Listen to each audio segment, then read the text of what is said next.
Senate will come to order. Chaplain Dr. Black will lead the Senate in prayer.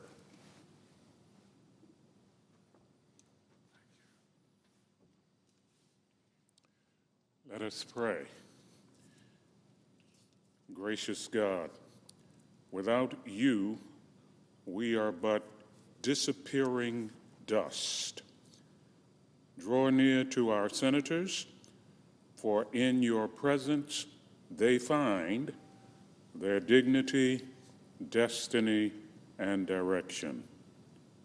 Lord, breathe into them an awareness of your presence and the saving knowledge that they belong to you.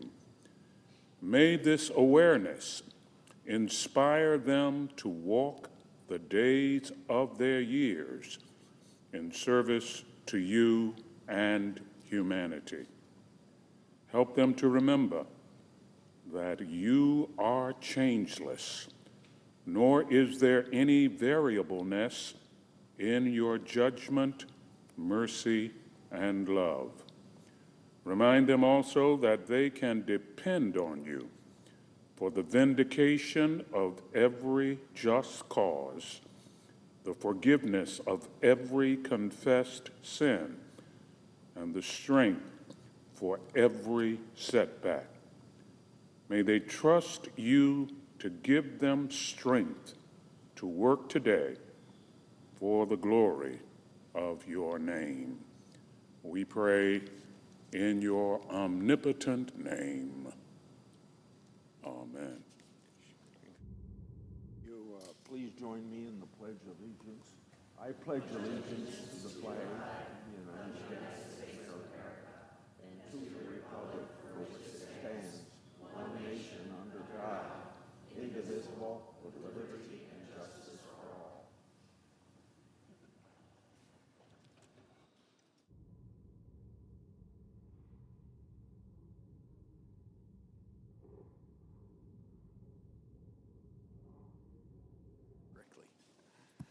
Under the previous order, the leadership time is reserved. Morning business is closed. Under the previous order, the Senate will resume consideration of the motion to proceed on H.R. 7148, which the clerk will report.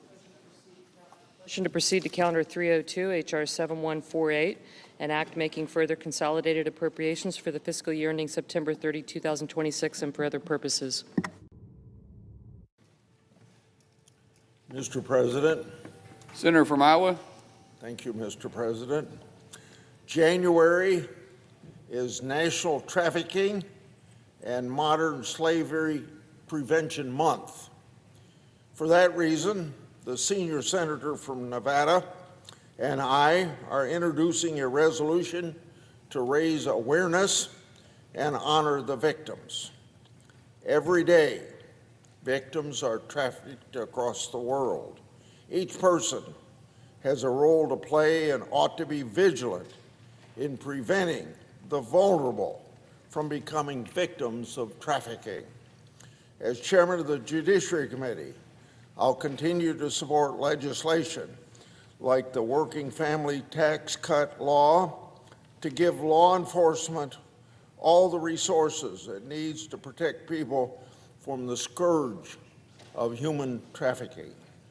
I'll also continue to push legislation like the Senate passed Preventing Child Trafficking Act, which would ensure our federal agency take needed steps to protect in a more better way potential victims. So today, please join me in raising awareness. And to those who may be victims, please know that there are resources available to you.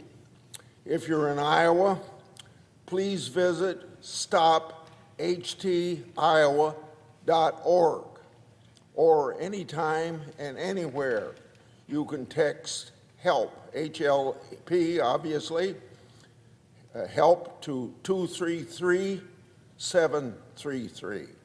I thank the senator from Nevada for joining me in this effort. I yield the floor. Suggest the absence of a quorum. Clerk, call the roll. Ms. Alsobrooks.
Quorum call be suspended.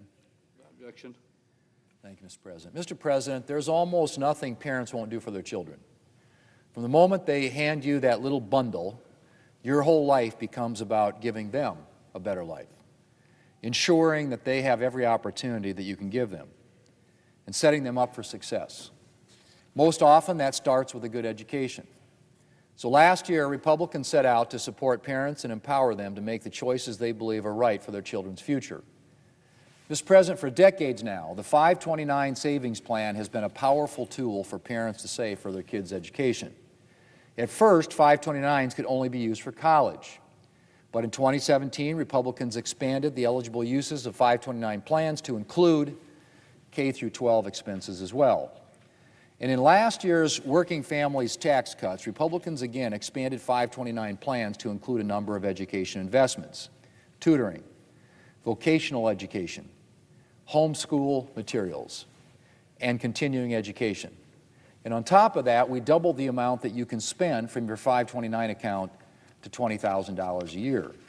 These reforms will help more Americans find success, whether they need a little help getting through algebra or want to pursue a career in the trades. Mr. President, as we mark School Choice Week this week, I also want to note how the Working Families Tax Cut supports scholarships for students who attend the school that best suits them. I'm a proud product of public schools, the son of two public school educators, and both of our daughters graduated from our local high school. Students can get a great education at their public school, and they're a point of pride for many communities. But I also understand that some parents would like to send their child to a school outside of their district, or to a non-public school, or choose to homeschool. My home state has been a leader in offering open enrollment, which allows students to go to the public school of their choice, even if it's not the school closest to home, or to enroll in another school district altogether. South Dakota gets it. But I'm not surprised that we were one of the first states to opt into the scholarship initiative created in the Working Families Tax Cuts, which encourages private support for scholarships that help students cover a variety of education expenses and enable them to take advantage of the type of educational freedom that South Dakotans have long enjoyed. And I'm glad to see that more than 20 states have already pledged to participate in this important initiative to encourage donations to K-12 scholarship funds. Mr. President, our bill doesn't stop there. The Working Families Tax Cuts provided additional funding for Pell Grants and created the Workforce Pell Grant Program, which will support students pursuing shorter-term job training programs that prepare them for in-demand skilled jobs. And then there are our actions tackling the high cost of college degrees. Mr. President, the cost of a college education is out of control. And research suggests that a number of degree programs now have a negative return on investment. The answer isn't throwing more federal dollars at the problem. It's putting downward pressure on tuition and holding schools accountable for the value of the education they provide. And that's what Republicans did last year. We implemented accountability measures to rein in high costs. We also streamlined student loan repayment programs, simplifying the process and providing much-needed clarity to folks repaying their loans. And we ensured that graduates won't have to pay taxes on tuition assistance from their employer, a measure that I introduced and that this bill makes permanent. Mr. President, the education provisions in the Working Families Tax Cuts gives the next generation more opportunities to get ahead and succeed. But before I close, I want to talk about another part of this bill that sets America's next generation up for success, and that's the new Trump accounts. These new investment accounts provide parents with another vehicle to save for their children's future, to invest that money and let it grow over the years. And when those children turn 18, that money, thousands or tens of thousands of dollars, will be tax advantaged and can be used for education, to start a business, or to buy their first home. In short, Mr. President, Trump accounts will help the next generation get a head start on their American dream. And for children born between 2025 and 2028, the government is offering an initial $1,000 investment in Trump accounts. We've also seen similar activities from philanthropists, and matching commitments from various companies for their employees. And a number of those initiatives were announced during yesterday's Trump Account Summit at the White House. Mr. President, musician Nicki Minaj was among those at yesterday's summit. She grew up in a housing project in a family that faced its share of financial struggles, and she's now raising her own family. She recently said of Trump Accounts, and I quote, "This program will benefit everyone, decreasing the gap for future prosperity between children who traditionally aren't born with a full bank account and children who are," end quote.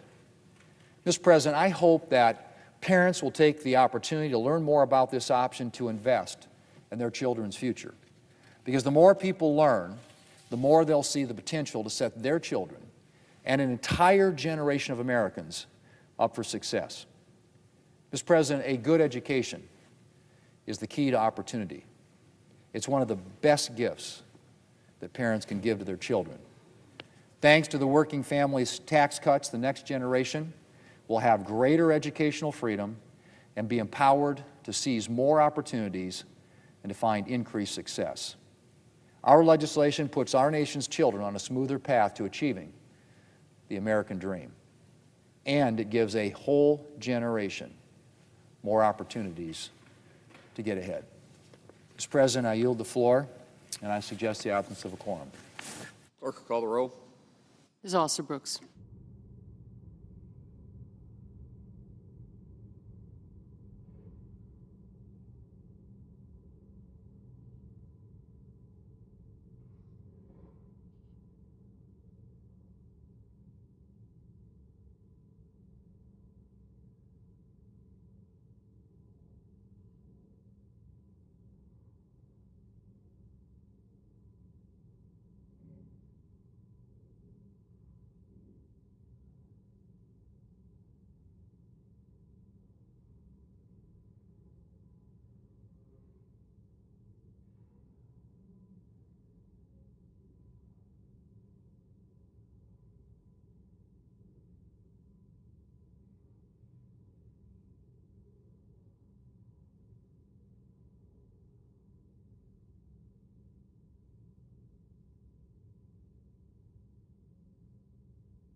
Democrat leader. I ask unanimous consent the quorum be dispensed with. Without objection. Mr. President, this is a moment of truth for the United States of America. What the nation witnessed on Saturday in the streets of Minneapolis was a moral abomination. Federal agents shot and killed Alex Preddy, an American citizen, in broad daylight. And it was the second time that agents killed a U.S. citizen in 2 weeks after the tragic killing also of Renee Good. Enough is enough. What ICE is doing outside the law is state-sanctioned thuggery, and it must stop. It is state-sanctioned thuggery, and it must stop. And Congress has the authority and the moral obligation to act. This morning in Minneapolis, Tom Homan, Donald Trump's border czar, held a press conference. He didn't say much of significance, but he did say one thing that was important. Here's what Homan said, quote, "For the people out there who don't like what ICE is doing, if you want certain laws reformed, then take it up with Congress." For the people out there, Homan said, who don't like what ICE is doing, if you want certain laws reformed, then take it up with Congress. I don't agree very much with Mr. Homan, and he's certainly not my choice for someone to lower the temperature in Minneapolis. But he's right in saying the epicenter of change has to be Congress, not the executive branch. And change is desperately needed because the images of masked men beating up people in the streets and shooting American citizens in broad daylight have shocked the conscience. Alex was holding his hand up. He had one hand up and another hand holding, I believe it was, a radio. And they shot him many times. It made every American recoil to see that our law enforcement is doing that to our citizens. It's confounding. Does not look like America, these pictures. Oh, no. And it's been unleashed by Donald Trump and the people under him. Noam, who should be out of there. Thank God they got rid of Bongino. His face, when you saw him, he looked like he was grimacing like a thug. This has got to stop. Congress must step up to the plate. The Republican majority must step up to the plate.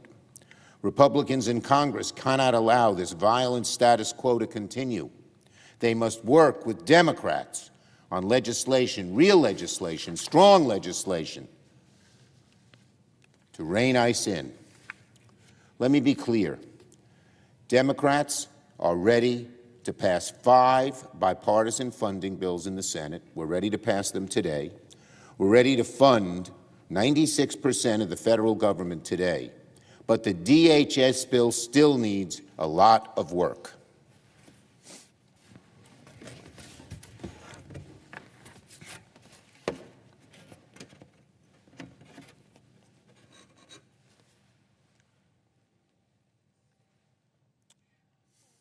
So after meeting yesterday as a caucus, Senate Democrats are united on 3 main goals that will rein in ICE and end the violence. Rein in ICE and end the violence.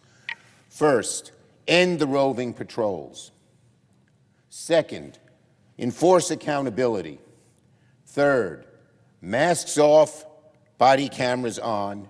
Each officer must have visible ID. Now, no one thinks we're going to solve every single problem in one fell swoop, but the American people are demanding that something gets done, and of course, to pass legislation and enshrine this into law, we need our Republican colleagues to come along with us.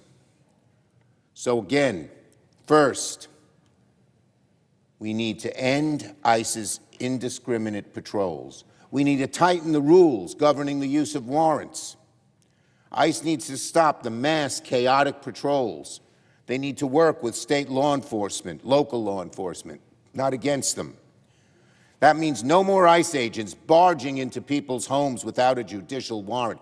When does that ever happen in America? It's a flagrant violation of the Fourth Amendment. It also means stopping the dragnet harassment of American communities. Second, we need accountability. ICE needs to be held to the same basic standards as any law enforcement agency in the country. We need a uniform code of conduct for ICE and all federal agents, just like state and local law enforcement have. If they violate these standards, like in the instances of Renee Good and Alex Preddy, they must be held fully accountable. And we need independent investigations, not ICE investigating itself. ICE, the leadership of which is a bunch of liars. We don't trust them to do the investigation. Most Americans might be shocked to learn that these basic rules do not apply right now to federal agents like ICE. It's the kind of thing most people would just assume is already in place because it's so obvious. But that's not true when it comes to ICE. They are operating effectively outside the law, and a small glimpse of a video taken by a bystanding citizen shows it every day, every minute. You see these videos again, you recoil. It's not America. It's thugs roaming our streets. Third, we need the masks to come off and we need the body cameras to stay on. No more secret police. Masks must come off and body cameras must stay on. Agents need to carry clear identification. The public deserves transparency, as it always has asked for with law enforcement. These three, ending the roving patrols, enforcing accountability, masks off, cameras on, are common sense reforms. They are reforms that Americans already expect from law enforcement. Now, the onus now is on Leader Thune and Senate Republicans to work with Democrats to turn these goals into legislation. They are in the majority, the Republicans are. They're the ones who have responsibility to govern, and Democrats are ready to come to the table. If Republicans refuse to work with us to rein in ICE and to end the violence, they're telling the American people they're choosing to protect ICE over choosing to protect people's safety. Americans, by and large, support law enforcement. I do. And most people support border security. I do as well. But Americans do not support ICE terrorizing our streets, operating outside the law, killing American citizens. The madness and violence must end. Congress must act to rein in ICE and end the violence. Rein in ICE and end the violence. The American people deserve nothing less. I yield the floor.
Majority Whip. Mr. President, on the Senate floor today, right now, are 6 bipartisan appropriations bills. 6 bills to keep America safe, bills to keep our government funded, government open, bills that the Senate Democrats have helped draft, bills that a majority of the House Democrats have voted for. These are bipartisan bills, and they fund the rest of government for the remainder of the fiscal year. Every senator should vote yes. Americans are counting on our government to stay open, to keep people safe. Today, Senate Democrats are threatening to block these bills, not just to vote against them, but to actually block us even getting the bills to the floor for debate. So once again, Democrats are threatening to shut down the government. If the vote we are about to take here today in the Senate doesn't succeed, if the bill stalls out, the government was shut down tomorrow night, Friday night, about 36 hours from now. Let's talk about the painful consequences, because here they are. No funding for FEMA. Now, that's the Federal Emergency Management Agency. It would be disastrous to shut down FEMA in the middle of a major winter storm. It's affecting half the country, and it appears that another storm is along the way. A shutdown would mean no paychecks for our troops, once again, no money for TSA agents or air traffic controllers. This is at the time the country is trying to get back on the move again. These are the consequences, and they're painful. Now, we all remember the Democrat shutdown at the end of last year. That was the longest shutdown in the history of the American government. It was the politics of pain delivered by the Democrats. The last Democrat shutdown was about covering up the many failures of Obamacare. This Democrat shutdown would be about prioritizing illegal immigrants over American citizens. The Democrat shutdown does not change the immigration law, nor will it halt immigration law enforcement. Even Senate Democrats admit that publicly. That's because Republicans already put into law the largest investment in border security and immigration enforcement in the history of this nation. Let me be clear. The vote that we're going to take in just a few minutes to advance the 6 bipartisan appropriations bills allows us to avoid a shutdown, to keep the government open, to make America safer. The bills that are on the floor fund disaster assistance through FEMA. They hire thousands of new air traffic controllers. They fund TSA agents, the Coast Guard, and our military. They give our troops a well-earned and well-deserved pay raise. They support housing assistance for vulnerable families. They improve roads, bridges, and ports across the nation. They upgrade our nation's outdated air traffic control system. All that's in front of us today. These bills are the product of the Senate working the way it was designed to work. They reflect months of bipartisan committee work and good faith negotiations. I applaud Senator Susan Collins of Maine. She is the chair of the Senate Appropriations Committee. These bills are the product of her determination to deliver for the American people. It's time for the Senate to vote yes, and every senator should vote yes to avert a painful shutdown. Republicans are going to keep working with Democrats to keep the government open. This nation deserves safety and security, not another government shutdown. Thank you, Mr. President. I yield the floor. Suggest the absence of a quorum. Clerk will call the roll. Ms. Also Brooks.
Senator from Washington. Are we in a quorum call?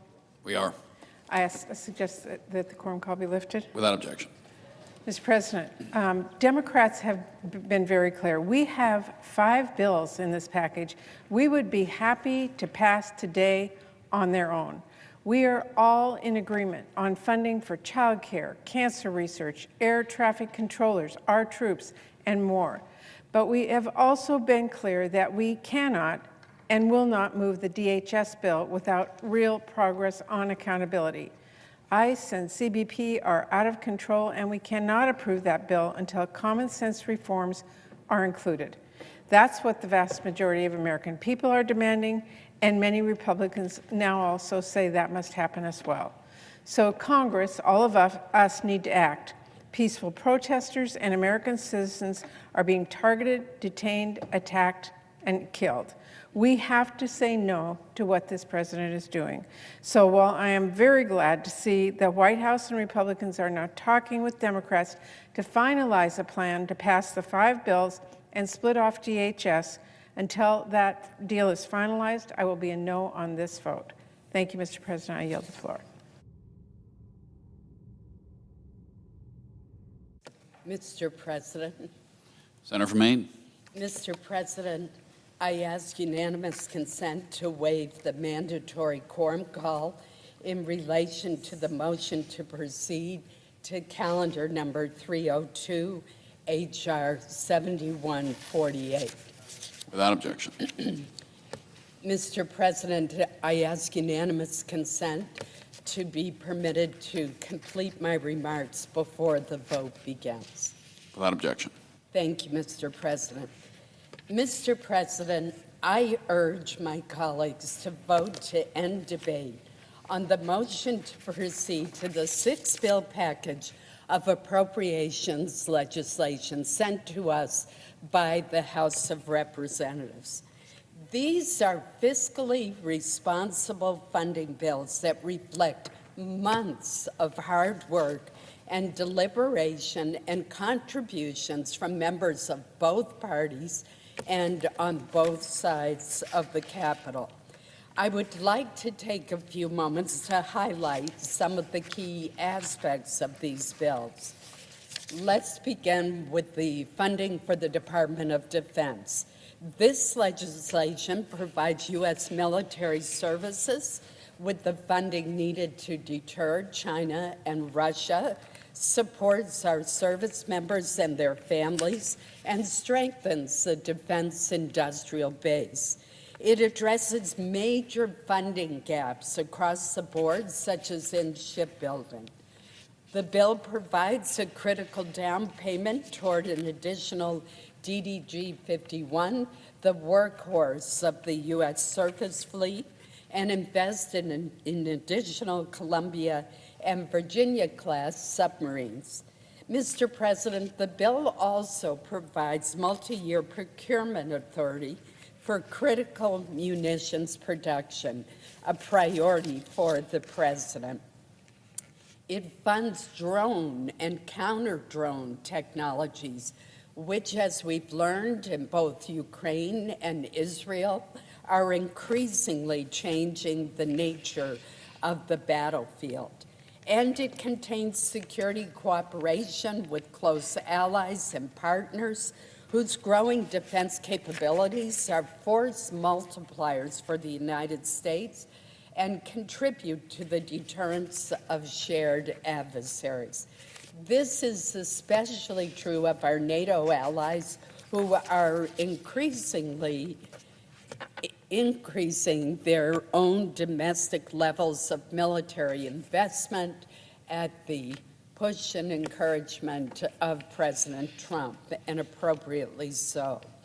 Finally, the defense bill invests in our most precious asset, the men and women of our armed forces. The bill fully funds the 3.8% pay raise for service members and the additional pay raise for our junior enlisted service members, showing our commitment to their readiness, well-being, and mission success. The second bill is the National Security Department of State and Related Programs Bill. It used to be known as the State Foreign Operations Bill. It contains security assistance for key allies and partners, including Israel, Jordan, Egypt, Taiwan, and the Philippines. The bill also supports important global health programs.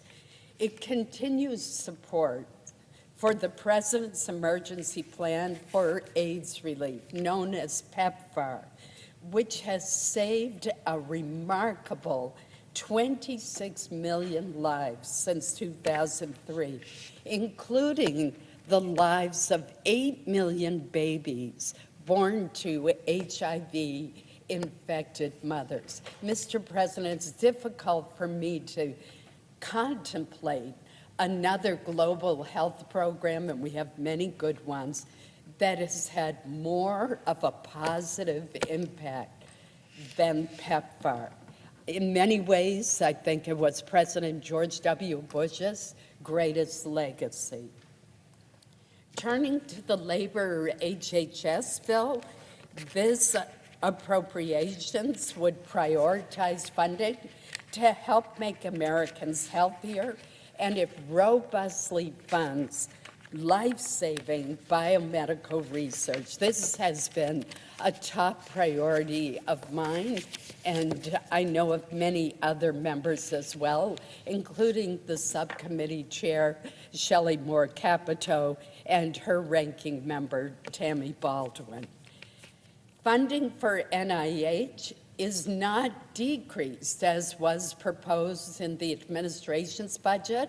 Rather, it is increased by $415 million, including increases of $100 million for Alzheimer's research and $10 million more for diabetes research, with a focus on type 1 diabetes. This bill also makes critical investments in our nation's children and families and invests in America's workforce. It includes funding for child care programs to help low-income working families and for apprenticeship programs to help us reach the goal of 1 million new active apprentices.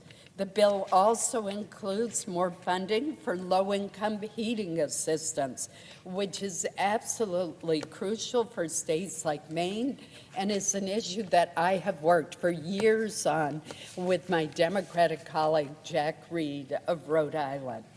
The Transportation, Housing, and Urban Development Bill focuses on our most pressing transportation challenges, including modernizing our nation's outdated air traffic system, and I give Secretary Duffy a great deal of credit for coming up with a workable, much-needed plan in that area. It would also address the air traffic controller shortage and provides a pay raise there as well. The bill invests in critical infrastructure like our roads, bridges, ports, and rail. At the same time, the appropriations will continue to fully fund existing rental assistance for more than 4.6 million households to ensure that seniors, the disabled individuals, and working families who currently receive such assistance are not put at risk of homelessness. The Financial Services and General Government Bill funds core government functions. It increases funding for taxpayer services at the IRS, reallocates resources to strengthen court security, and helps keep our nation's capital, Washington, D.C., safe for both residents and visitors. Mr. President, as the Vice Chair of the committee has mentioned, there has understandably been a great deal of attention focused on the Homeland Security portion of the package, given the events of the past week. The horrific shooting death of Alex Petrie must be thoroughly and impartially investigated. and President Trump has promised that it will be investigated both impartially and thoroughly. The Homeland Security Funding Bill includes important provisions that we put in during the negotiations that would make such incidents less likely to occur. For example, it includes $20 million for body-worn cameras, which help to protect both law enforcement officials and those with whom they are interacting.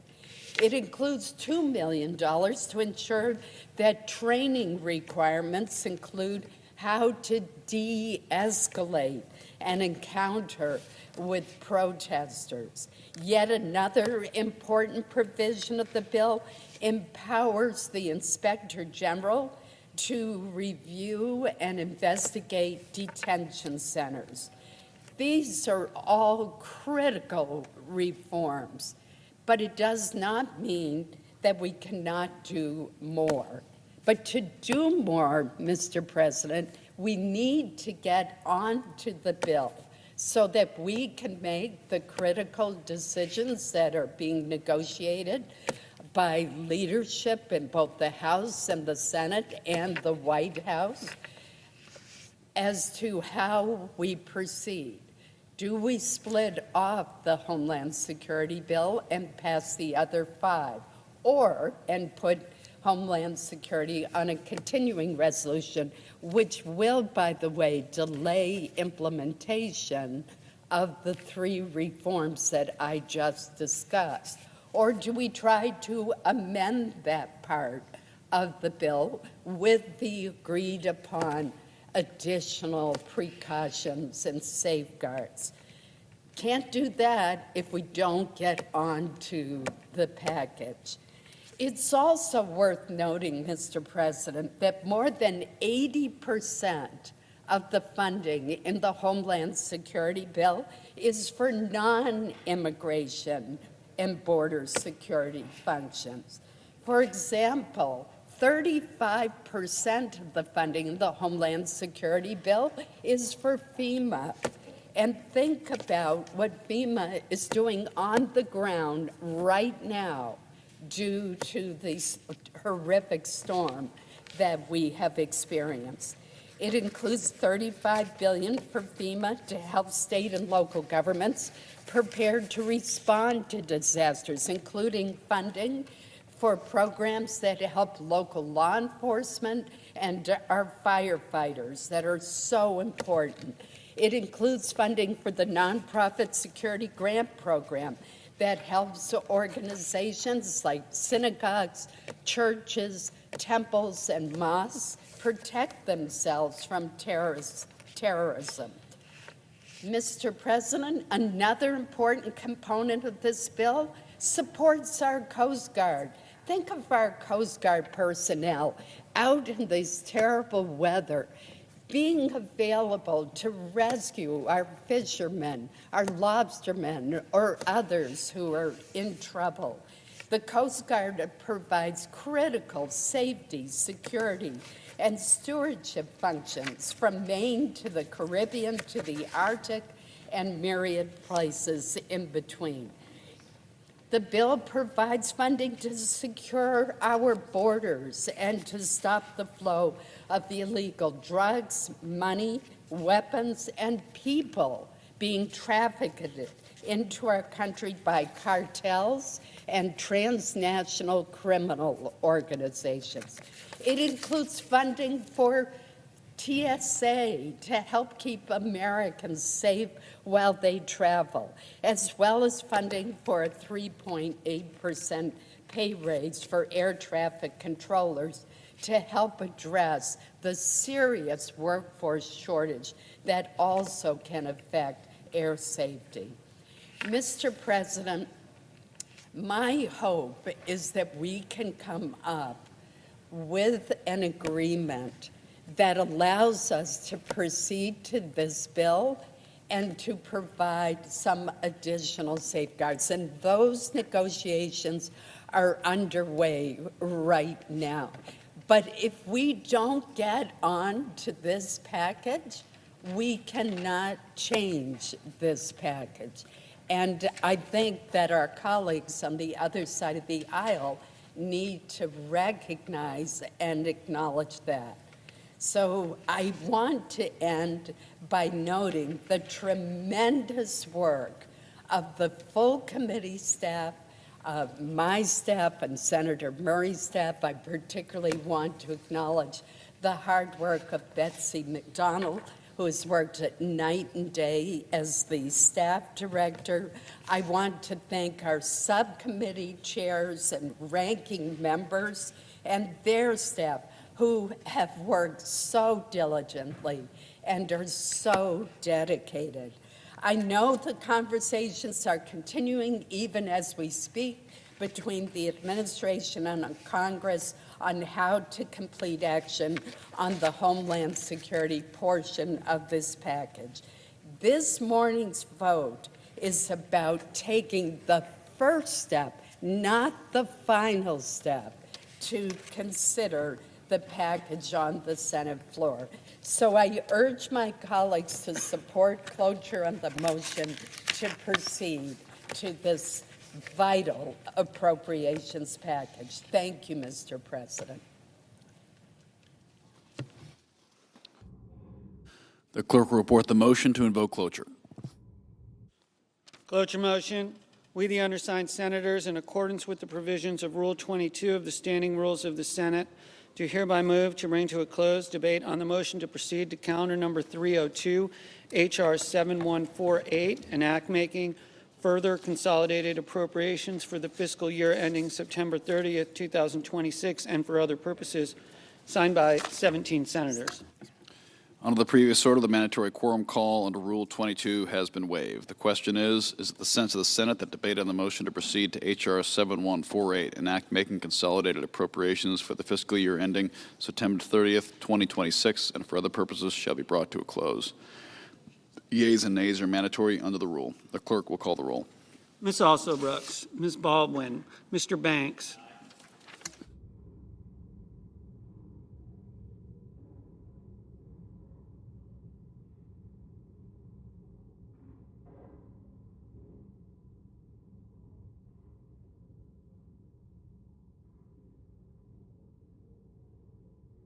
Mr. Barrasso,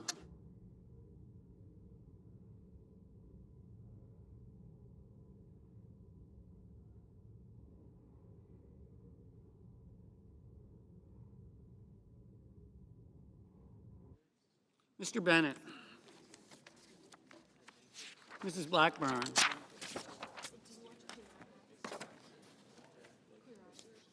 Mr. Blumenthal,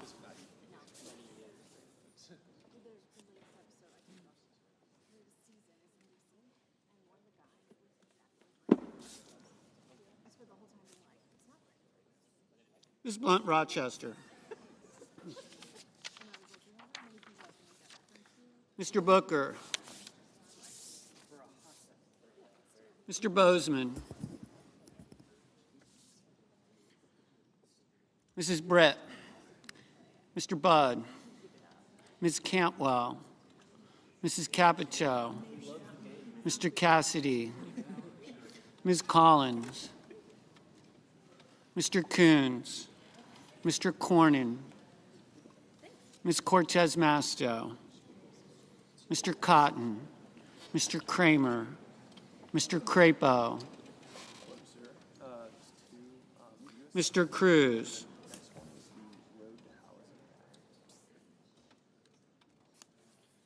Mr. Curtis, Mr. Daines,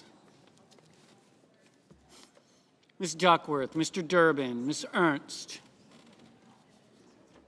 Mr. Fetterman, Mrs. Fisher,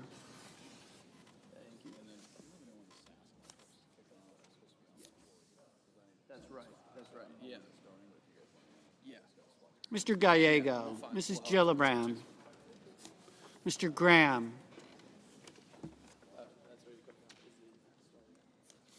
Mr. Grassley, Mr. Haggerty, Ms. Hassan, Mr. Hawley, Mr. Heinrich, Mr. Hickenlooper, Ms. Hirono, Mr. Hoven, Mr. Husted, Mrs. Hyde-Smith, Mr. Johnson, Mr. Justice, Mr. Kane, Mr. Kelly.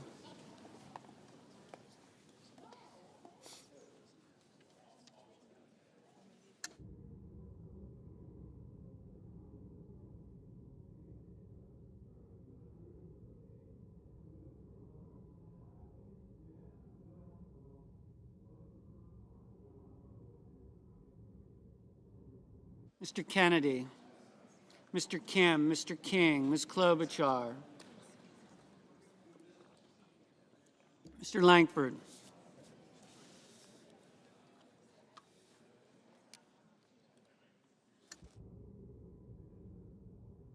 Mr. Lee, Mr. Lujan, Ms. Lummis, Mr. Markey, Mr. Marshall, Mr. McConnell, Mr. McCormick, Mr. Merkley,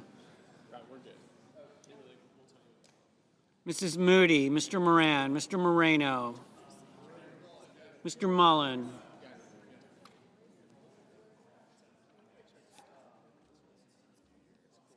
Ms. Murkowski,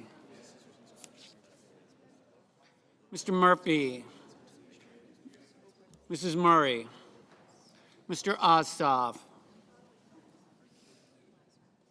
Mr. Padilla, Mr. Paul, Mr. Peters, Mr. Reed, Mr. Ricketts, Mr. Risch,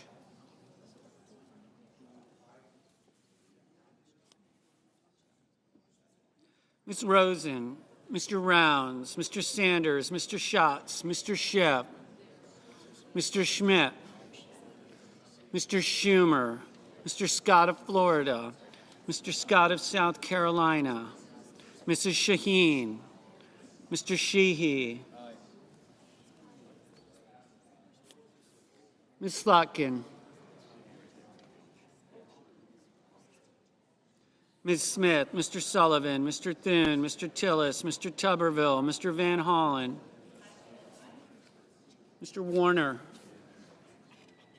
Mr. Warnock, Ms. Warren, Mr. Welch, Mr. Whitehouse,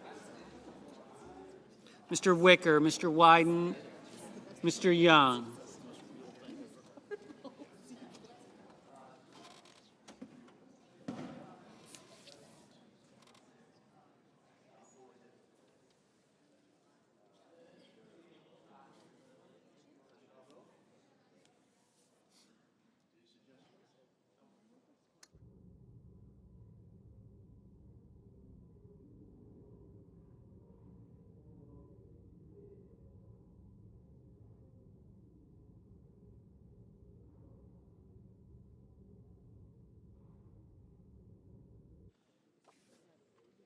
Senators voting in the affirmative: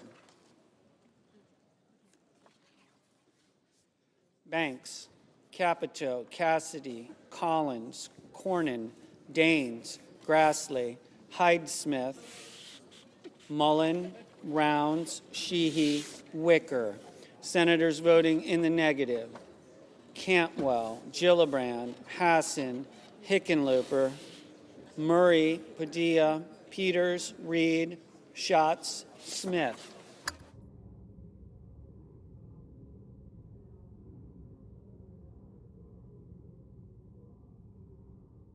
Mr. Kelly, no. Ms. Blunt-Rochester, no.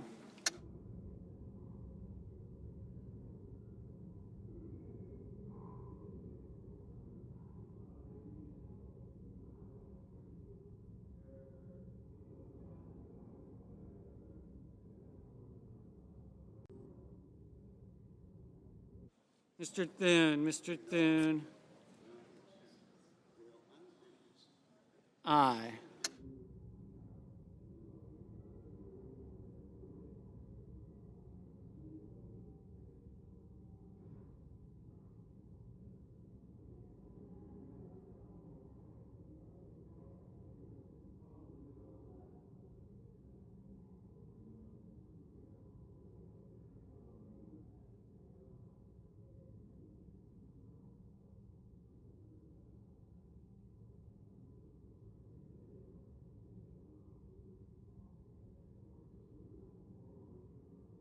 Mr. Johnson, no.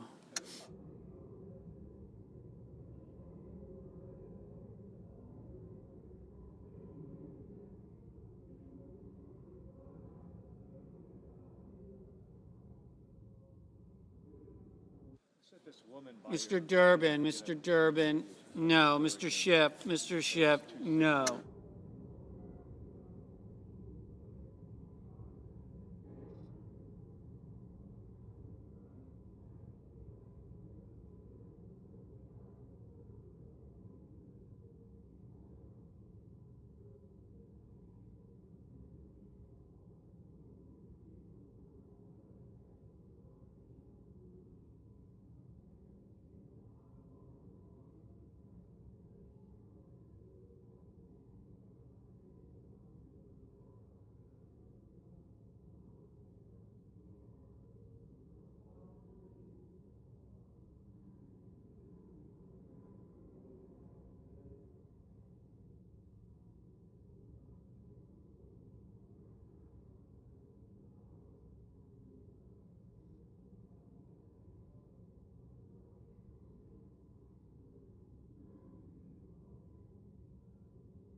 Mr. Justice, aye. Mr. Moreno,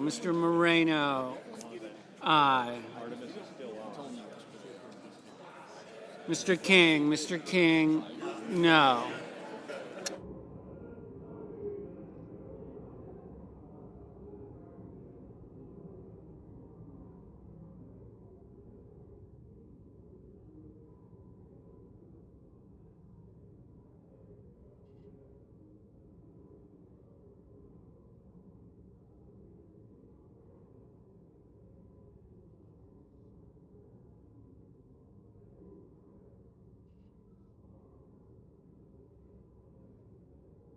Mr. Schmidt, aye.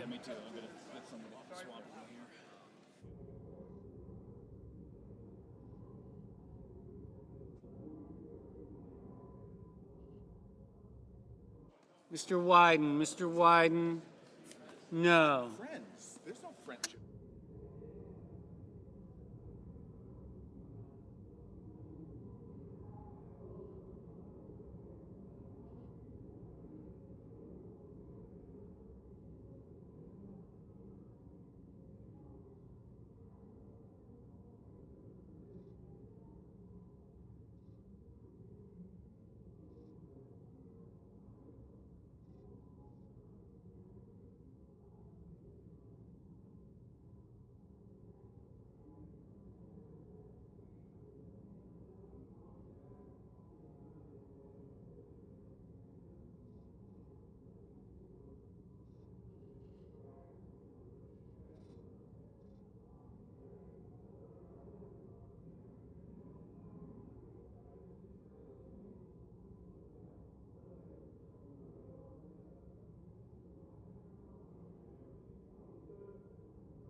Miss Alsobrooks, no.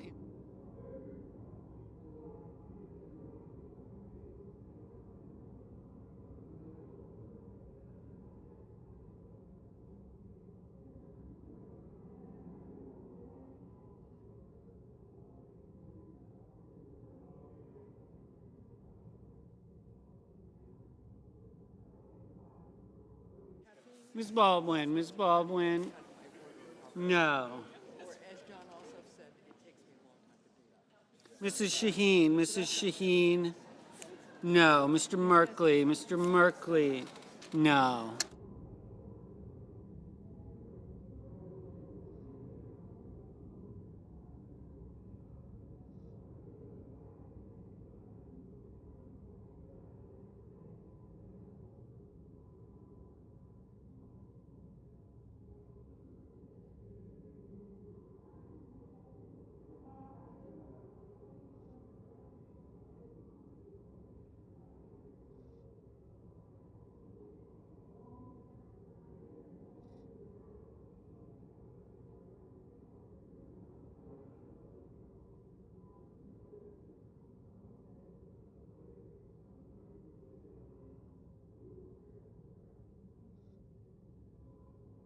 Mr. Kramer, aye.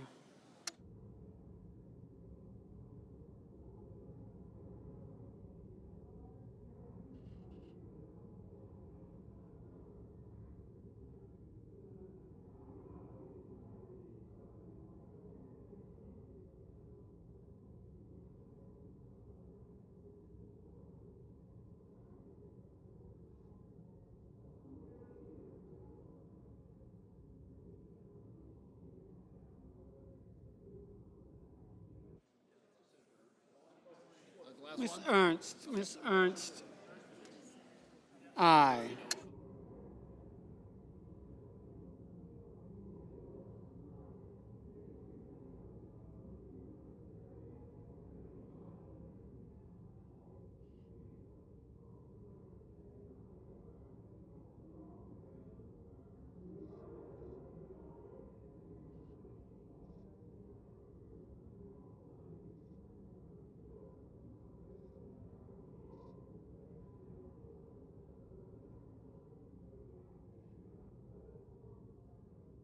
Mrs. Britt, aye. Mr. Lujan.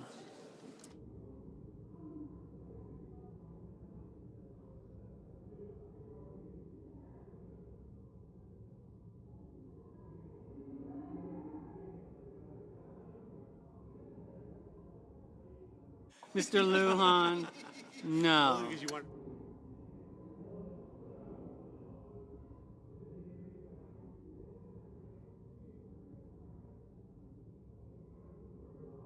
Mr. Cruz, aye. Mr. Crapo, aye. Mr. Young, aye.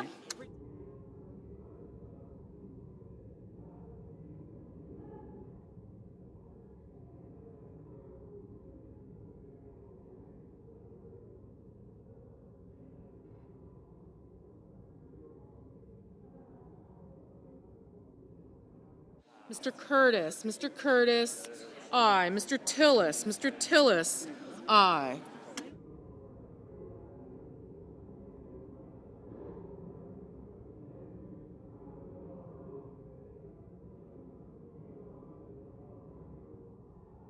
Mr. McCormick, aye.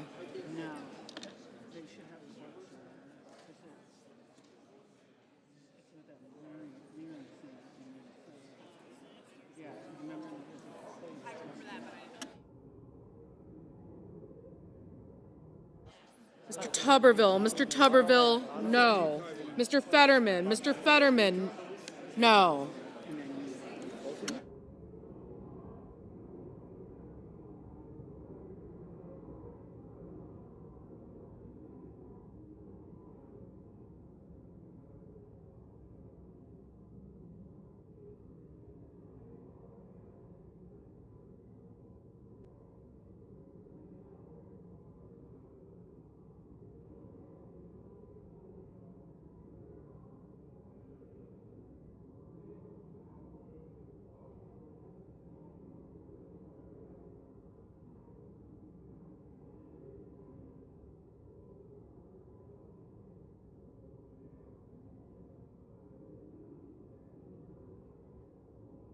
Mr. Booker, no.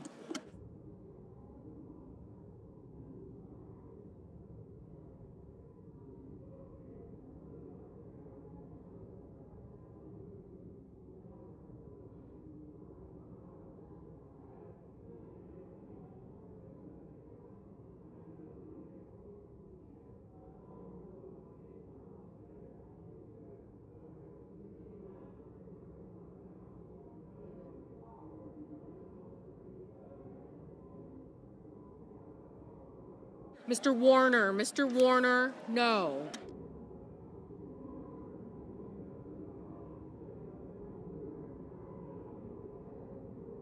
Mr. Kennedy, aye. Mr. Cotton, aye. Mrs. Blackburn, aye. Mr. Murphy, no.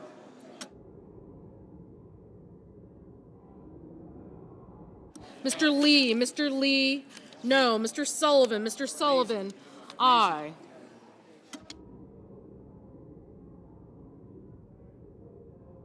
Mr. Marshall, aye.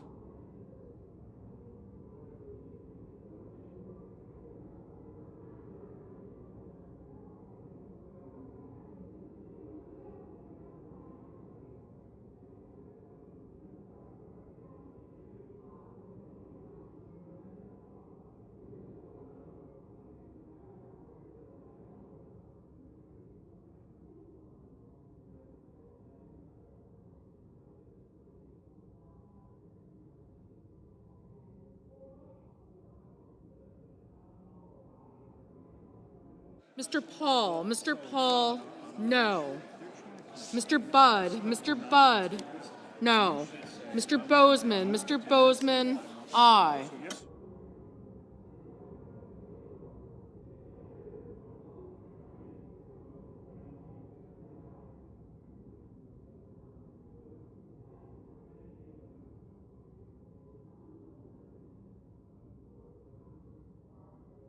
Mr. Gallego, no.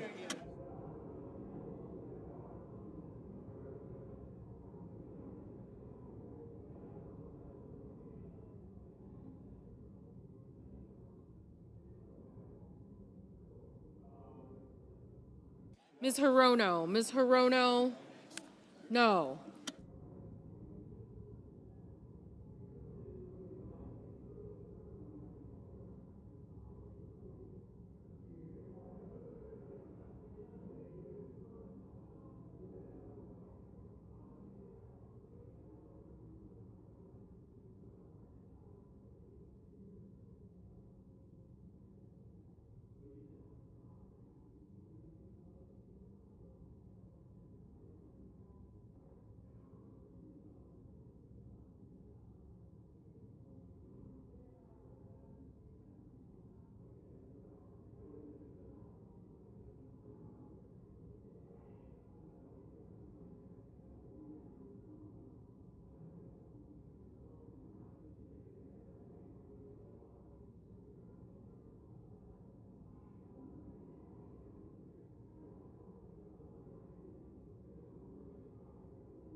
Mr. Whitehouse, no. Mr. Coons, no.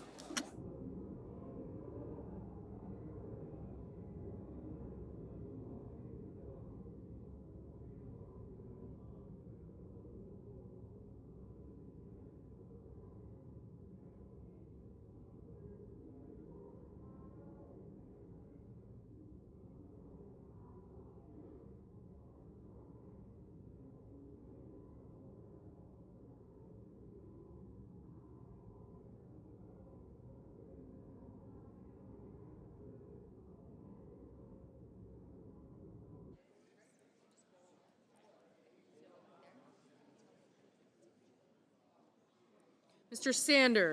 Sanders, no.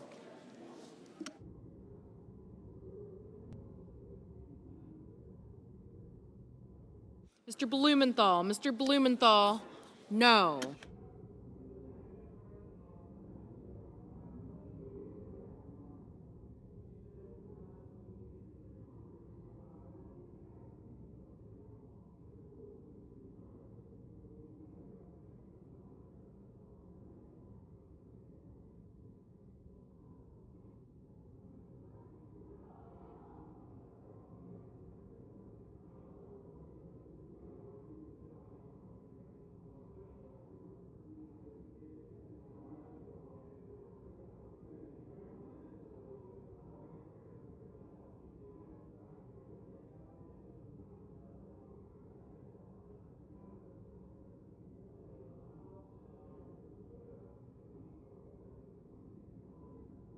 Mr. Welch. Mr. Welch, no.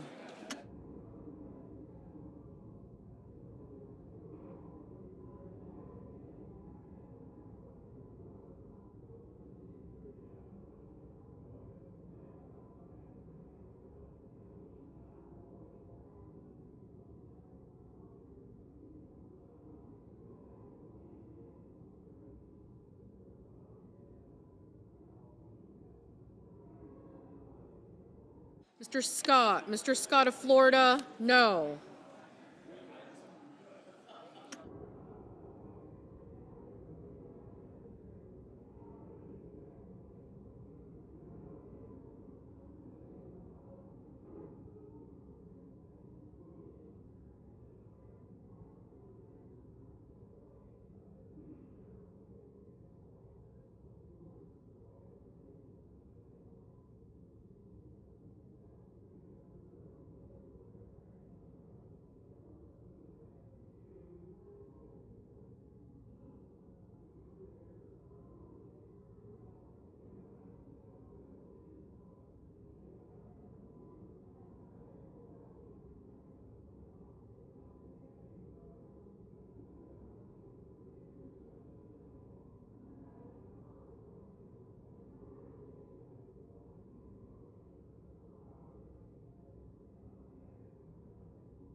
Mr. Graham. Mr. Graham, aye.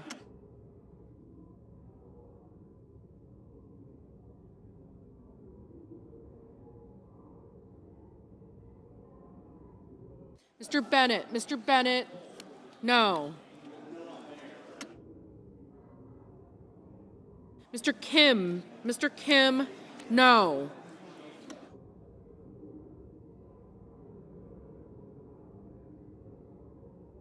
Mr. Heinrich. Mr. Heinrich, no.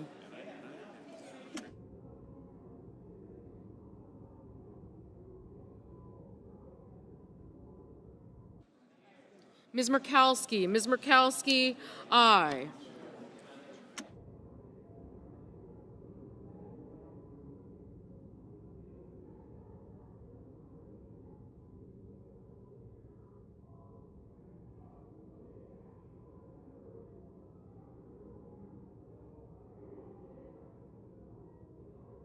Mr. Langford. Mr. Langford, aye.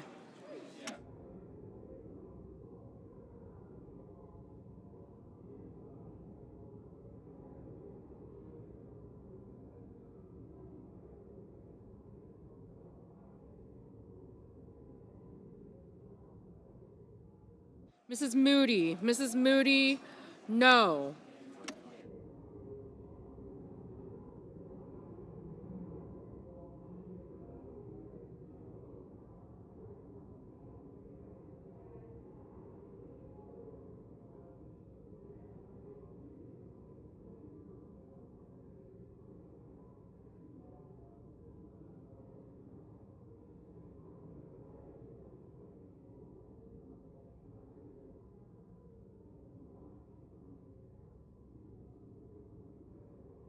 Mr. Haggerty. Mr. Haggerty, aye. Mr. Barrasso. Mr. Barrasso, aye.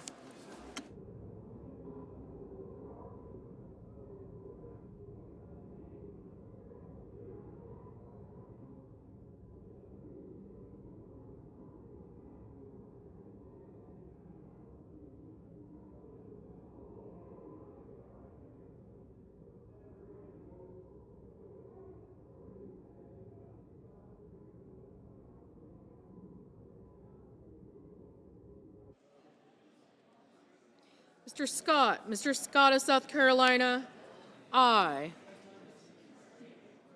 Mr. Husted. Mr. Husted, aye.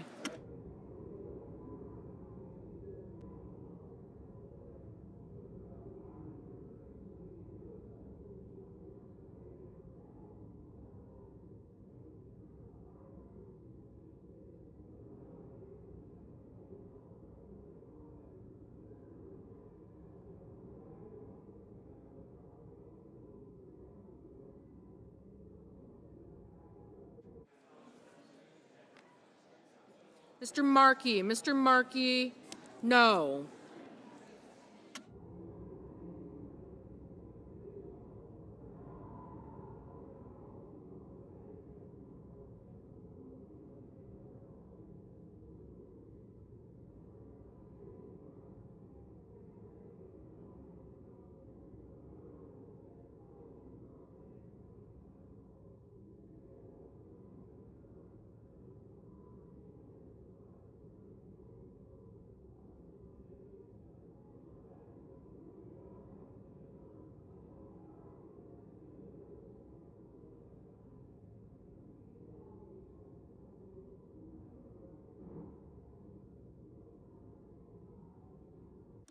Ms. Lummis, aye.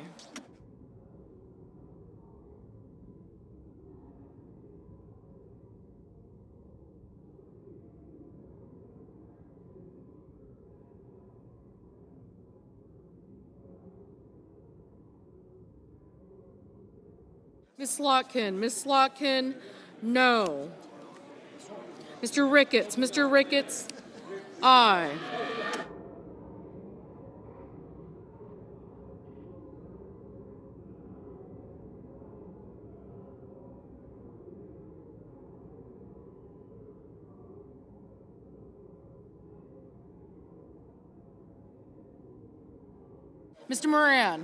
Mr. Moran, aye.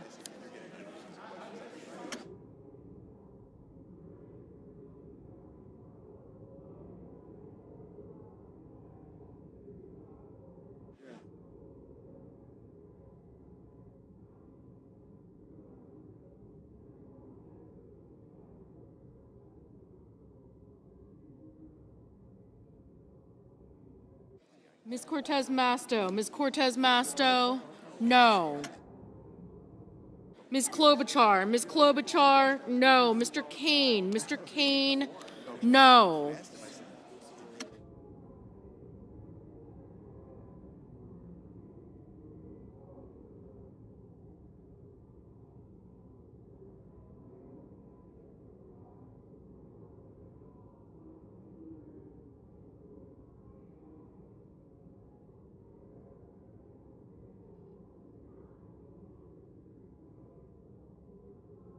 Mr. Ossoff, no.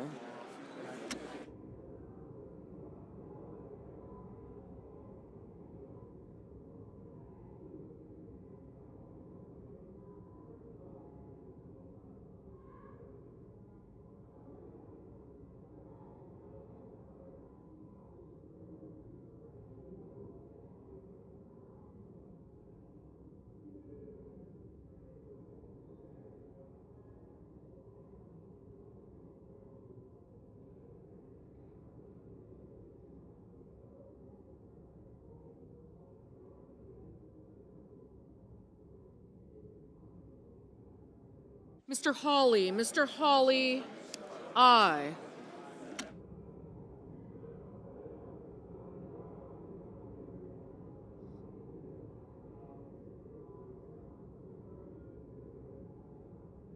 Mr. Warnock, no.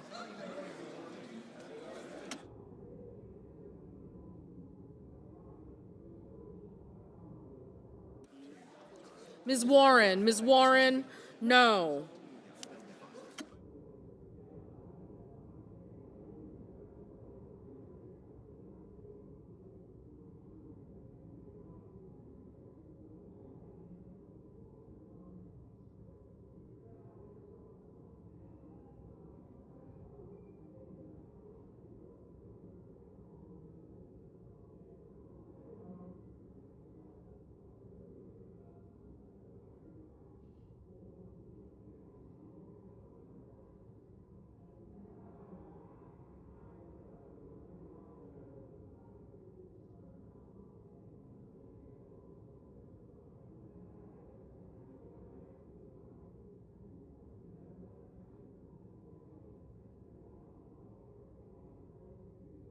Ms. Duckworth, no.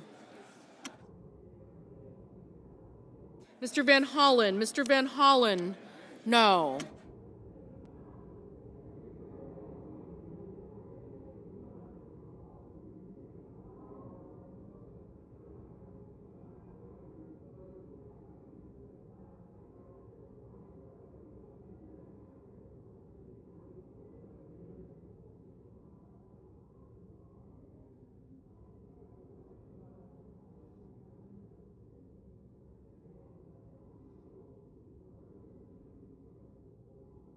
Mrs. Fisher. Mrs. Fisher, aye.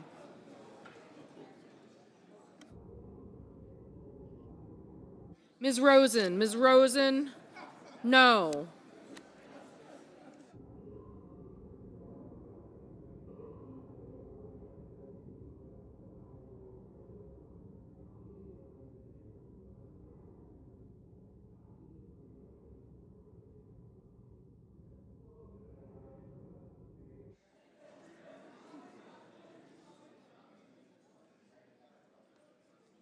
Mr. Hoven. Mr. Hoven, aye.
Mr. Risch. Mr. Risch, aye.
Mr.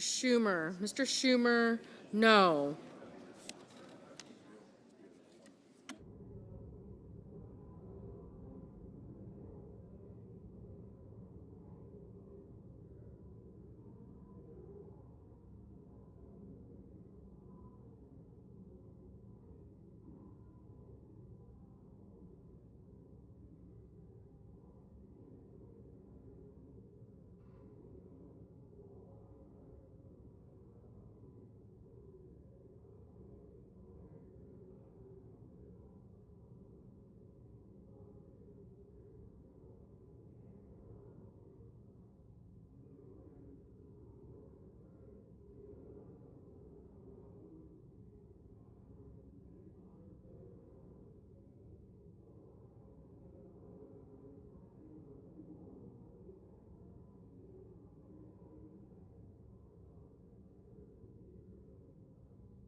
Mr. McConnell, aye.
Mr. Thune, no.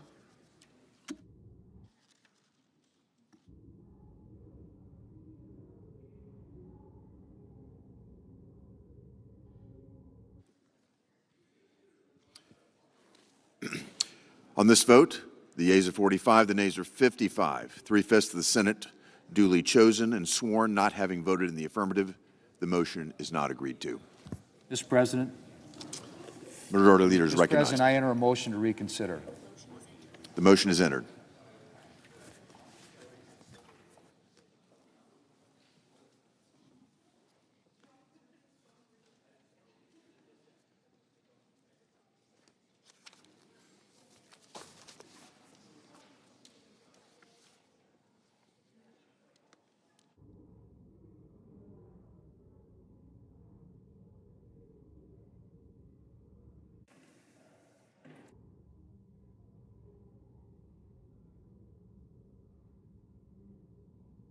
Mr. President. Senator from North Carolina is recognized. Thank you, Mr. President. Nearly a year ago, Secretary Nome visited western North Carolina to see the devastation caused by Hurricane Helene firsthand. That day, the Secretary told the crowd in Bat Cave, North Carolina, that, I quote, "The previous administration failed in many areas, and we're going to learn from that and do better." A sentiment that I shared wholeheartedly.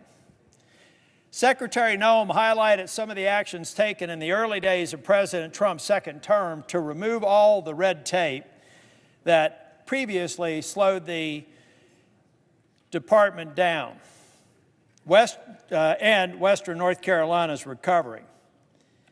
These actions were sorely needed, and I fully supported what she intended to do. Earlier this week, now let's fast forward a year. Earlier this week, the New York Times reported that approximately $17 billion, with a B, in federal disaster funds for states has been delayed over the past year. The article states the delay stemmed from a directive issued by Ms. Nome in June that said any expenditure over $100,000 or more must be approved by her office, which oversees the disaster agency, to root out waste, fraud, and abuse. The bottleneck includes money that already had been approved by regional FEMA offices for things like debris removal and repairs to roads, bridges, water, and sewer systems. This is being delayed, folks.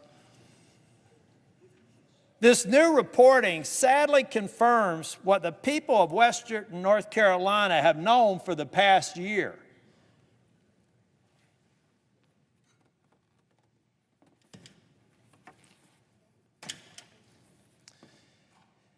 Mr. President, this chart shows a comparison between FEMA obligations and outlays in Hurricane Matthew and Hurricane Florence under President Trump in his first term. The obligations and outlays to date for Hurricane Helene under the second Trump administration are these marks. Down here is what I would call in my management consulting days best practice. We had a storm, Florence and Matthew. We knew what the state and local governments needed. We got it out without any delay. Now, under Nome's leadership, which is supposed to be more efficient, more effective, and more responsive to the disaster in western North Carolina and the other states that were affected, looked like the EKG of somebody who's having a heart attack. It makes no sense. This chart shows a comparison between FEMA obligations and outlays for Hurricanes Matthew and Florence under the first Trump administration with the FEMA obligations and outlays to date for the Helene under the second Trump administration. The data clearly shows that something is seriously wrong here. Under Secretary Nome's lack of leadership, FEMA has invented an entirely new set of bureaucracies, the likes of which I've never seen. And I'm in a state that deals with a disaster almost every season. We're about to have another one potentially this weekend, and we just are recovering from an ice storm last weekend, and I've got this to deal with. What do I tell my citizens of Western North Carolina? The result has not been the elimination of waste, fraud, and abuse in the federal disaster spending. Instead, Secretary Noem's new review processes have indefinitely prolonged disaster recovery efforts across the country and inflicted needless pain onto already vulnerable communities and people. Yesterday in my office, I was notified that FEMA released more than $233 million in Helene-related reimbursements that are approved to move to North Carolina. This is great news. And these resources are severely needed in Western North Carolina. However, when you dig into the details of an announcement, it becomes clear that this money is long overdue. Again, this list is just from yesterday's announcement alone. $200 million for North Carolina Emergency Management as partial reimbursement for their emergency expenses incurred in the first 6 months of Helene. Folks, we're well past 6 months, meaning this is only part of what the state is owed before March of 2025. We're in 2026, folks. Nearly $9 million for the Blue Ridge Electric Cooperative for repairing and replacing electric and fiber infrastructure. Great, glad to see it come. For comparison, this is roughly equivalent to what Blue Ridge Electric spent on fiber for the entire year in 2023. $1.8 million for the town lake. This is one I hope people pay attention to. $1.8 million for the town of Lake Lure to rebuild its marina and docks. For those that don't know, Lake Lure is some of the most iconic scenes that you're going to find in the movie Dirty Dancing. That's where that movie was filmed, out in Western North Carolina. The entire economy depends on access to the lake through the marina. The Corps of Engineers recently finished removing more than 1 million cubic yards of debris just from the lake itself. After losing more than a year of tourism revenue, the town hopes to reopen the lake and the marina at some point in the spring or summer. This one award represents more than 20% of the town's general fund budget for this fiscal year, and it's just coming. $22 million for the NCDOT for road repairs. Again, much needed funding, but to put things in perspective, I don't know if you've not been through Western North Carolina, I-40 is a 2-lane road now. It is not, it was down to a single lane at one point. We've managed to get 2 lanes. Everybody thought it was going to be done in a year and a half. I told everybody they're crazy. Now it looks like it's going to be 2027. It's going to cost $2 billion, twice what we thought it was, and we hope it gets open by 2027. It's trending more by 2028. So think about that. A major interstate section, a major economic corridor between my state and the presiding officer's state of Tennessee is at a trickle right now. That's the sort of damage we're experiencing every day in North Carolina. And yet, I've got a Secretary of Homeland Security who thinks at one point FEMA shouldn't even exist, and now running the organization like some amateur. So moving from yesterday's funding approvals, I want to share the plight of one of the 39 Helene-impacted counties in North Carolina, Yancey County. It's home to some of North Carolina's most cherished natural resources, including Mount Mitchell. If you want to win a bar bet, ask somebody what's the highest peak east of the Mississippi River. They're probably going to say Mount Washington or somewhere up in New England.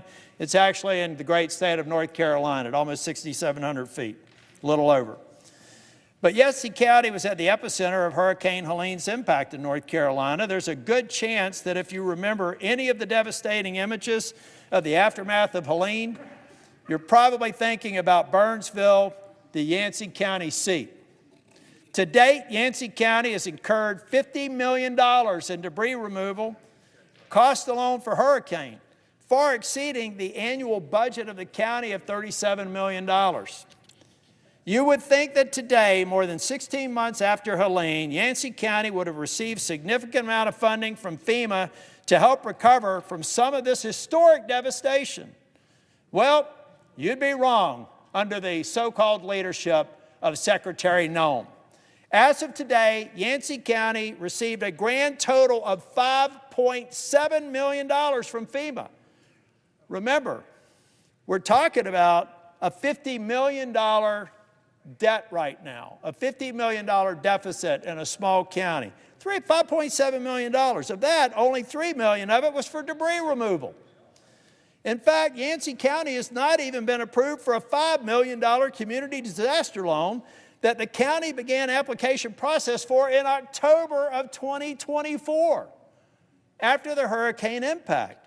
The county was told just last week that FEMA should have an answer for them by June of this year. Good on you, Secretary Noem. 2 years late. More than a year and a half after the storm, folks. This is completely unacceptable and sadly just wrong. So, Mr. President, it's not a secret that I have problems with the Secretary of Homeland Security and the way that her failed leadership has led to unconscionable results in Minneapolis. I thank the President for putting an adult in charge who actually knows law enforcement by having Mr. Homan go there. He's going to lower the temperature. He's going to keep the law enforcement officers safe. He's going to make Minneapolis safer. Thank God we have adult supervision here. But another part of the Secretary of Homeland Security job is disaster response. And I cannot tell you enough how incompetent, based on the facts, that she is on that score as well. The people of Western North Carolina, the people of Eastern Tennessee, the people of South Carolina, Georgia, and Florida who were affected by Helene deserve better. No reasonable business person would accept this in the C-suite. She needs to get out of the C-suite. Thank you, Mr. President.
Mr. President.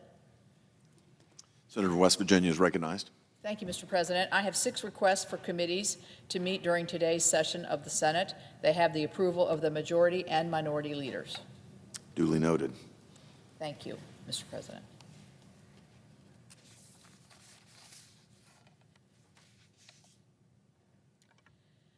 Mr. President, this week, as this is no news flash here, a major storm, winter storm, brought snow, sleet, frozen rain, and bitter cold temperatures to most of the middle and eastern parts of the country.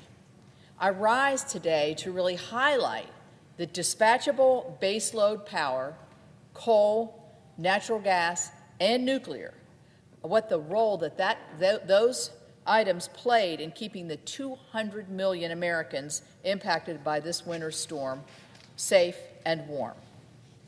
Common sense tells us that in the peak heat of summer or the depths of a winter cold, we're going to consume more electricity. Americans expect, and very reasonably, that our country's energy policies will result in affordable and reliable electricity so that they can keep their homes cool in the summer and warm in the winter. If we know that that demand for electricity is at its peak during times of extreme heat or extreme cold, such as we're experiencing, I think it was 6 degrees this morning, then it would make sense that our energy policy would prioritize those generation sources that are available to meet the demand when electricity is needed the most. So which sources of energy showed up this week? Not surprisingly, fossil fuels and nuclear power provided the bulk of electricity during this week's storm and the intense cold that has followed. PJM Interconnection is the electric grid operator in all or parts of 13 states, including my state of West Virginia, that were impacted by this winter storm.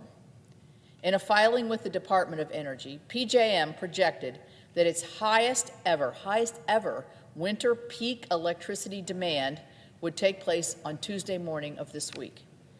At 8 a.m. on Tuesday morning, fossil energy sources, including coal, natural gas, and oil, provided 2/3 of PJM's power, and another 23.6% of that was nuclear power.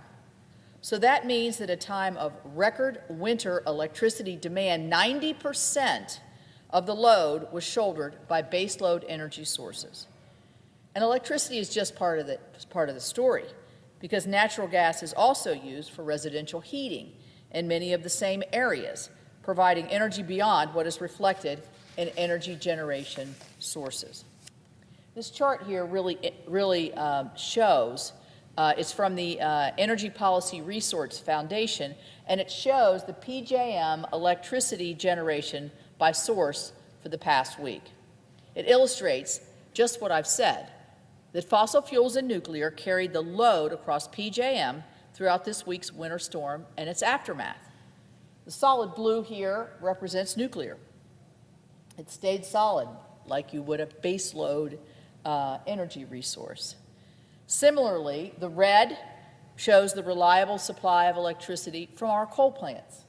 You see it fluctuates a little bit, but it's still very steady and very meaningful. And the green shows electricity produced from natural gas, the largest single source in the PJM region. Here's the green. At the very top, what you see here is you see the relatively small amount of electricity produced from wind, solar, and hydroelectric sources. What is notable is not just that the renewable sources generate smaller amounts of electricity, but see how sporadic they are. This is through a whole week here of the last storm that we just had. So you can see from the chart that solar energy, which is yellow, basically disappears at night, of course. And then on Saturday, we had all that cloud cover, and again, or Sunday, cloud cover too from the snow, no generation. Wind power produced more on Friday. Wind is the blue on Friday, but then it basically disappears on Saturday because the wind wasn't blowing. So I highlight this chart not because I want to pick winners and losers on our energy resources. To the contrary, I believe all types of energy, all of this, including renewables, should be part of our energy mixture. But our country must have enough dispatchable baseload energy, that's from green on down, the type of reliable power that fossil fuels and nuclear provided if we're going to stay warm in a situation such as this or in the depths of the winter. The Biden administration, like the Obama administration before this, did everything possible to shut down our coal fleets. The Biden EPA had an entire strategy for pursuing multiple regulations, and I'll just name a few of them. Clean Power Plan 2.0, ELG rules for power plants, coal ash regulations, unachievable particulate matter rules, ozone rules, and the MATS rule, all to make it impossible to keep a coal plant open.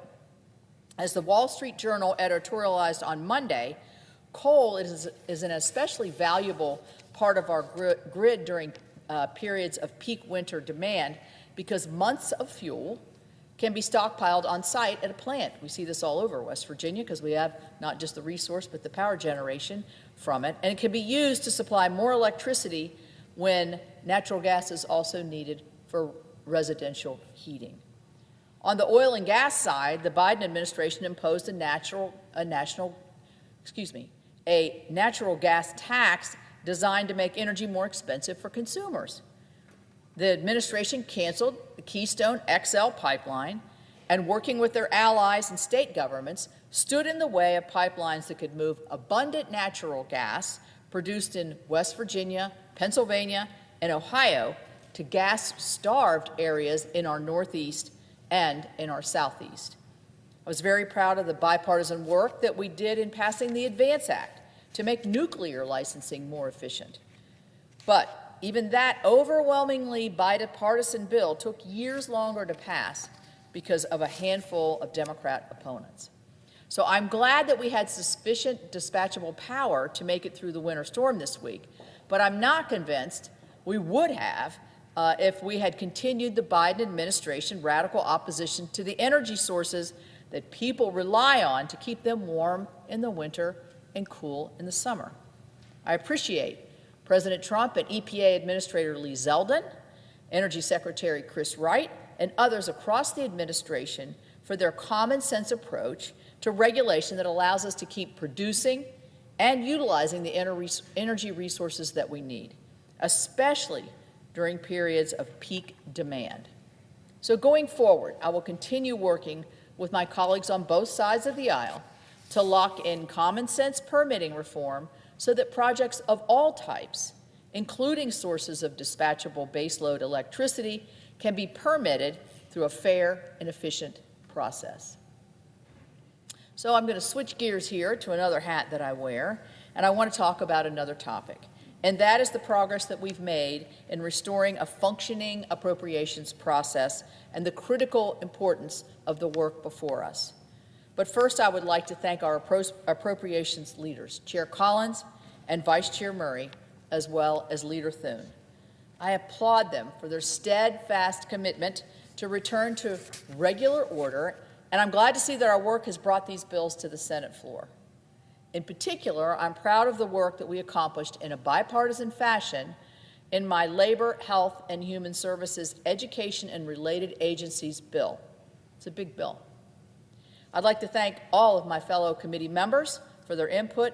We received 12,000 total member requests for this bill. As Senator Baldwin and I began our 4th year this year of working on this subcommittee together, I'm pleased that we were once again able to bring forward a bipartisan bill that reflects the targeted investments, disciplined decision-making, and a shared commitment to meeting the needs of the American people. The Labor H bill allocates limited taxpayer resources to key bipartisan priorities, and it does so at a lower level than we did in fiscal year 2025. In fact, it decreases the base discretionary cost of the bill by $3.2 billion compared to fiscal year 2025. To achieve this, the bill reduces or eliminates funding from more than 40 programs and activities and realigns spending to reflect Republican values and priorities while continuing to deliver on areas where agreements exist across the aisle. The bill includes a number of member priorities, such as greater investments in America's biomedical research, child care, mental and rural health, workforce development, and continued efforts to combat the opioid epidemic. As we work to right-size the federal government, the bill also includes targeted decreases in administrative funding while ensuring that our agencies have appropriate staffing levels to carry out their statutory responsibilities. We also preserve long-standing, consensus-driven policy provisions and reject the inclusion of any new controversial riders. That stability is really important, and not only for our agencies, but for our families, our workers, and communities counting on the programs that we authorize. A major priority in this bill is our sustained commitment to the National Institutes of Health. We provide funding for NIH to support life-saving biomedical research, which touches us all, and research that makes Americans healthier. It strengthens our economy and pushes the boundaries of what is possible in medicine. This investment includes targeted increases for research in critical areas, such as Alzheimer's, diabetes, Parkinson's, women's health, maternal health, rare diseases, and cancer. We also increased support for NIH's IDEA program. That expands the research capacity in 23 states, including my home state of West Virginia, and continues to be important for institutions like West Virginia University and Marshall University. The bill strengthens our efforts to combat substance abuse, an issue that still continues to affect many families and communities across the country, and my state most deeply. So we are supporting prevention, treatment, research, and recovery programs. If you look at the latest statistics, we're actually bringing the statistics down, but they're still way too high. We bolster support for rural health care programs. Rural America is tough to get health care affordable and accessible in some ways, but we're trying to increase access to care for more than 60 million Americans who live in rural areas. And critically, we maintain important conservative policy riders like the Hyde and Weldon amendments, ensuring the bill reflects longstanding bipartisan consensus. The Labor HHS bill focuses on our children, from early childhood through post-secondary education, ensuring that they're prepared for the jobs of today and the jobs of tomorrow. This includes critical infrastructures to help American workers upskill and to advance their careers. And we include funding for apprenticeship grants to support the Trump administration's goal of creating 1 million active apprenticeships. The bill's important to our country, but make no mistake, it's really important to my state of West Virginia. For our universities, our hospitals, dozens of nonprofits and workforce programs, treatments for our coal miners, and those suffering from opioid addiction. All of these things help my fellow West Virginians, and I know this because I hear directly from them about it every single day. My driving force in crafting this bill is to help meet those needs for my fellow West Virginians, and I'm proud to say this bill does just that. Mr. President, as encouraging as this progress sounds, our work is not done. The American people expect Congress to fulfill its most basic responsibility, funding the government responsibly and on time. Every delay undermines confidence in our institution and forces our agencies into wasteful, short-term planning cycles. Completing this work is not about a partisan victory. It's about good government. It's about keeping our commitments. It's about demonstrating that Congress can function and can work together to deliver real results. That is why we must come together to pass this package. And it ensures that the priorities that we've carefully crafted, debated, and agreed to on a bipartisan and bicameral manner can actually be carried out. So once again, I want to thank Chair Collins for her leadership throughout this process. I encourage all my colleagues to vote positively on the entire package. We saw earlier it didn't pass, but we still have negotiations moving so we can responsibly fund the government. This is what the American people sent us here to do. With that, I thank you, Mr. President, and I yield the floor.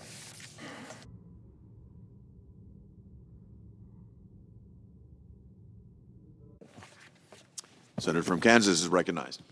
Thank you, Mr. President. I rise today to mark a solemn anniversary, one that continues to weigh heavily on the hearts of Kansans and families across this great nation. It was a year ago today that Flight 5342 left Wichita, Kansas, en route to Washington, D.C. But as we all know, it never reached its destination. 67 lives were lost, amongst them 7 Kansans. And certainly families were changed forever. Today we pause to remember those lives and honor their memory, and to stand with the loved ones who carry this burden every day. Mr. President, Kansans grieve together. And when tragedy strikes, we don't do it alone. We lean on each other, we lean on our faith, and we lean on our communities.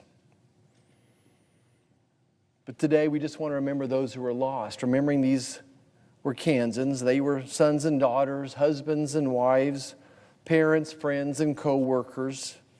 And many were simply doing what so many of us do every day, traveling for work, for family, or to return home. The best way we can honor those we lost is by remembering them and learning from the tragedy.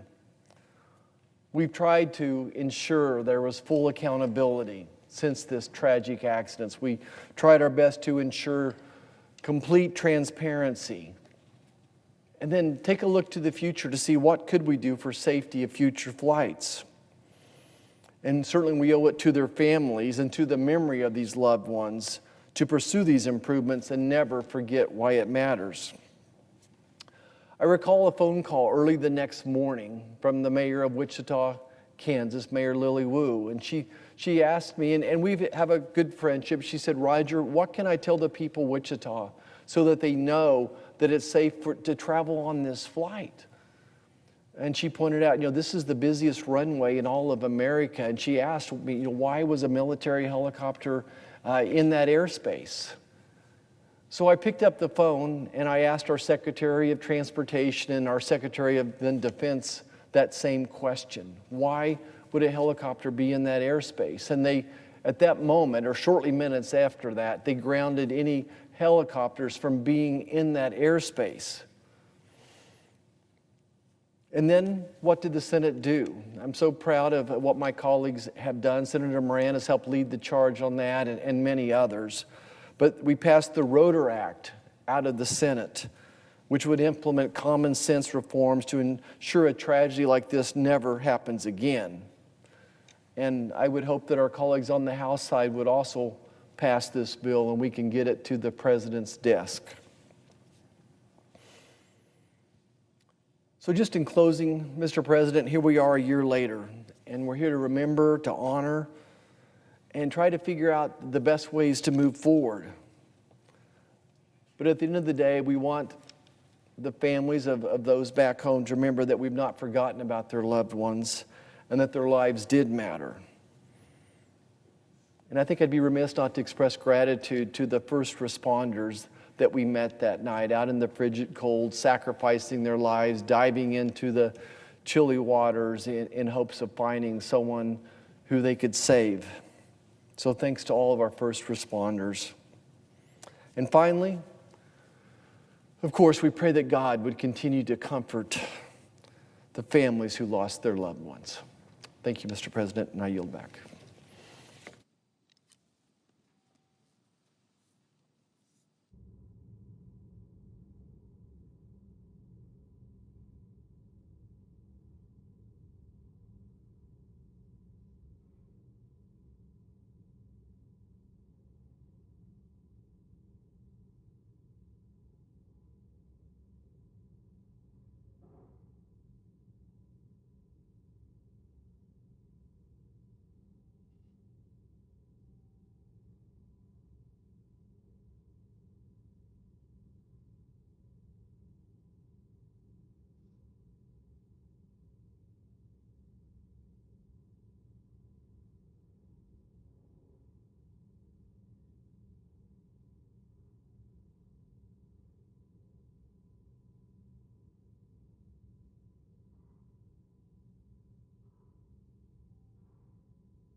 President.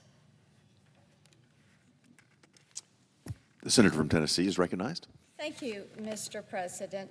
I'd like to take a moment and express my gratitude for the Tennessee National Guard, the Tennessee Emergency Management Agency, our governor, our electric power distributors, first responders that are in every county and working, the local elected officials, everyone who has stepped up to help keep Tennesseans safe during this horrific storm. And it's truly one of the worst winter storms that has hit our state in decades.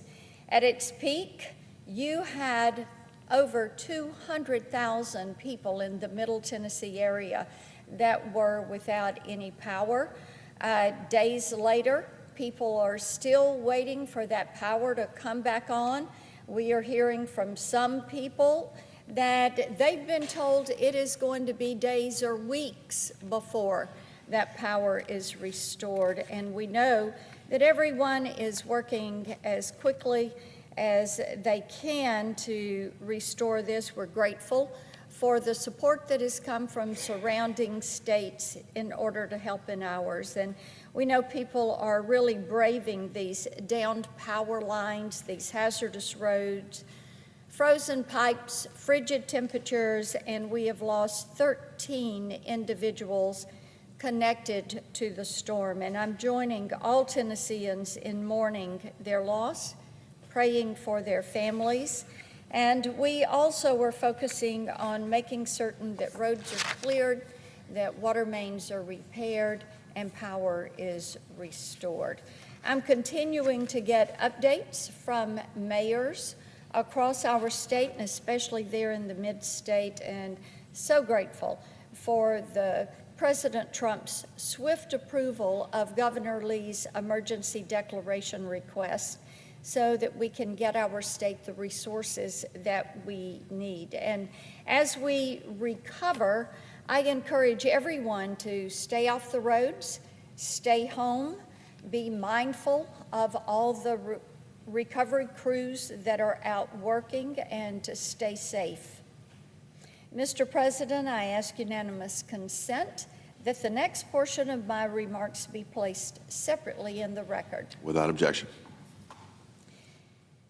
Any American who has purchased tickets for a concert, sporting event, or a show knows that online ticket selling is broken. Scalpers are using AI-powered bots and software programs to scoop up hundreds and thousands of tickets at a time.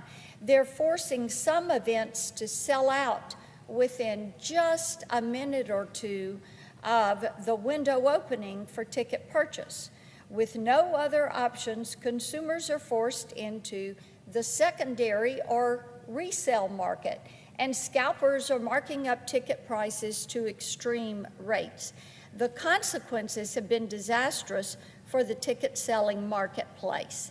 In 2022, Ticketmaster's website crashed after scalpers used bots to purchase thousands of tickets for Taylor Swift's Eras Tour, reselling them by as much as 70 times the face value.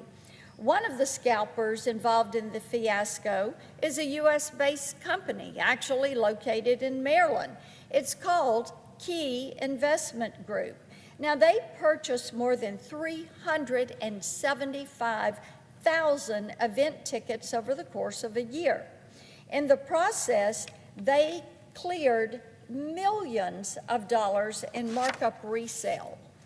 These scalpers add zero value to the ticket selling market. Fans are extorted to go see their favorite singers, teams, and entertainers.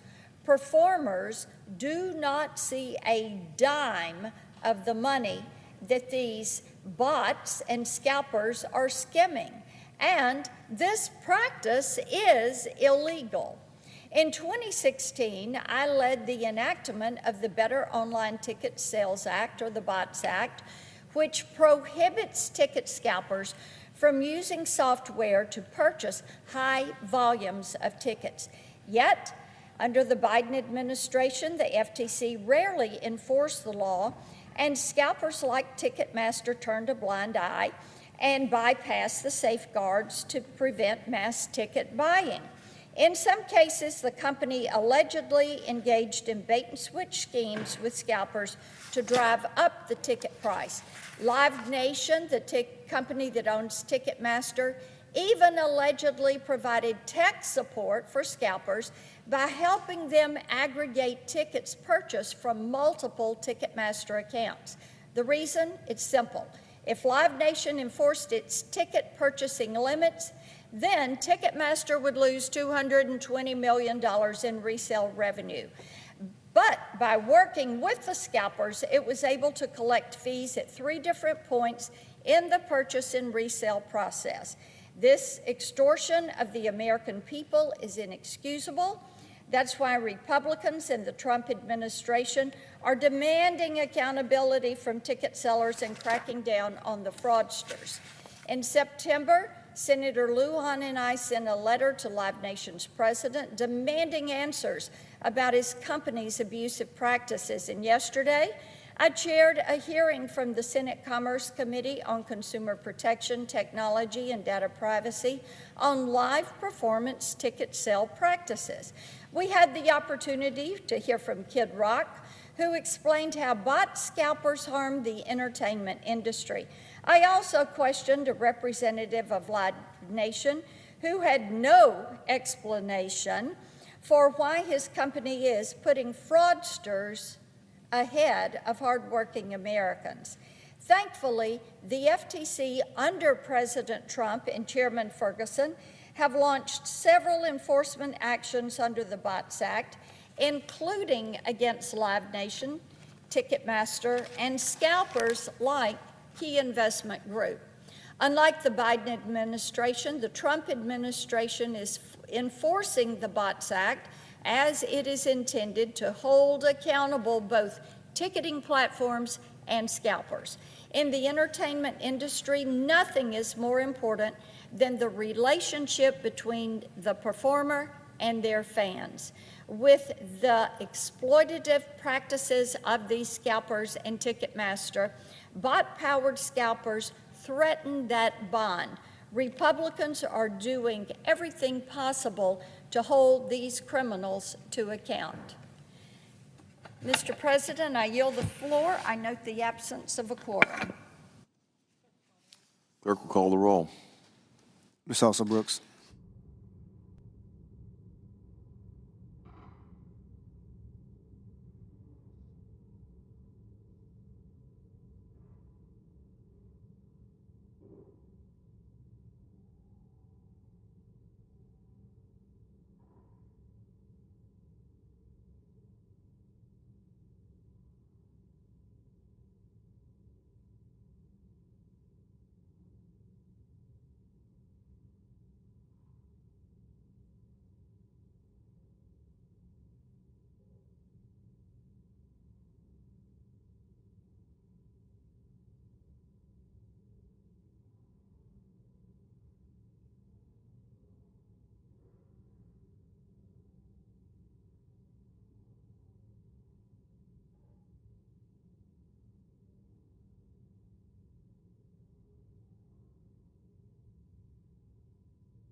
Mr. President, I recognize the senator from Colorado. I ask unanimous consent to vitiate the quorum call. Without objection.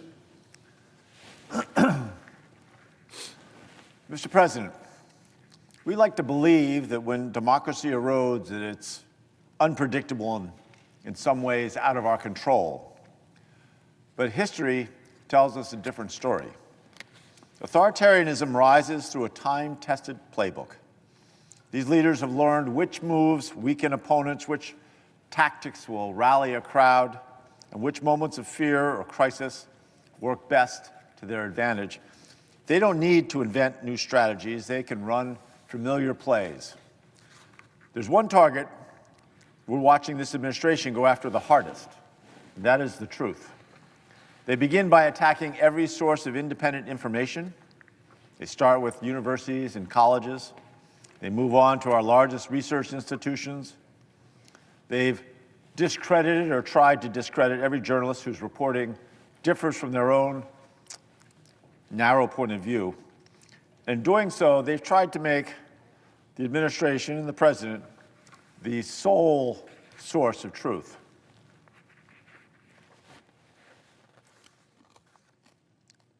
We've seen this play out in Minneapolis during the past few weeks. So let's get a few facts straight.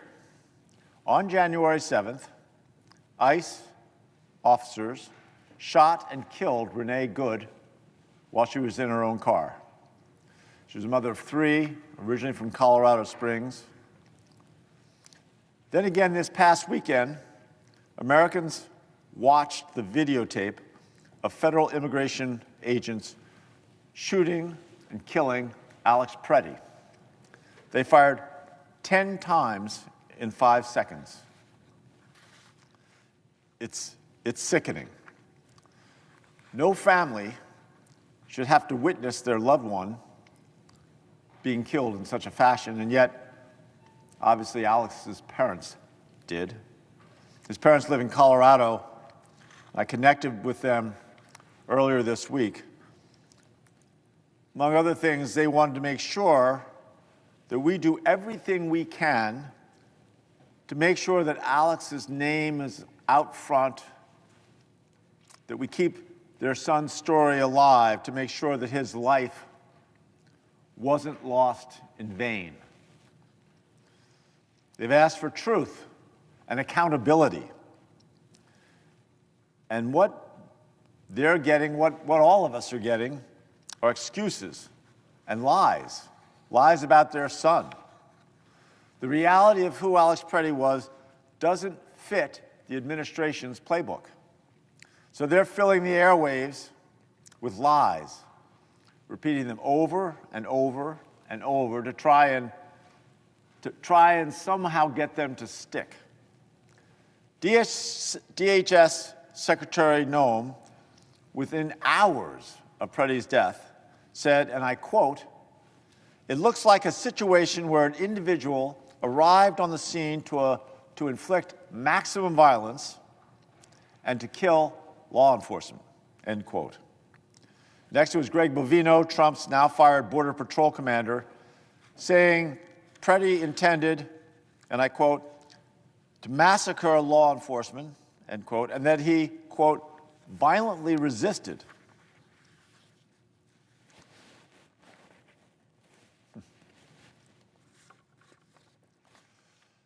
Stephen Miller called Alex Preddy a domestic terrorist, with Vice President Vance and President Trump promoting that sentiment and that blatant lie from their pulpits. By this point, we have all seen that video from multiple angles. We've seen it with our own eyes. Alex was not a terrorist. He was in no way an assassin.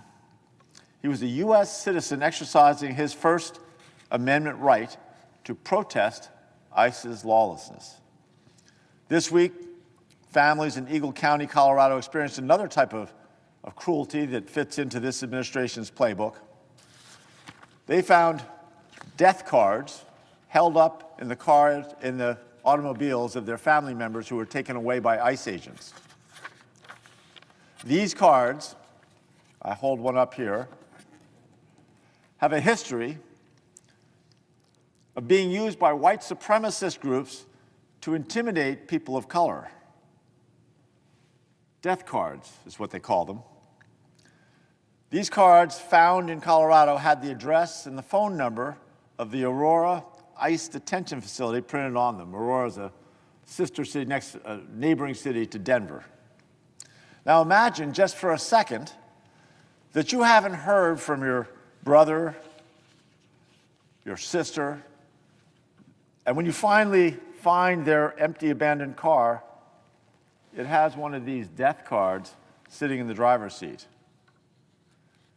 I mean, this is cruelty for the sake of cruelty. And it fits into the troubling pattern that we're seeing come from some of the top officials in the White House. Now, this morning I voted against government funding that would have handed billions of dollars to DHS. Continuing to fund ICE while federal officers terrorize our cities and kill people is unconscionable. We need to stop ICE officers beating Americans, killing Americans, arresting Americans without due process, taking away the civil rights of Americans. The overhaul of ICE that we're demanding is common sense.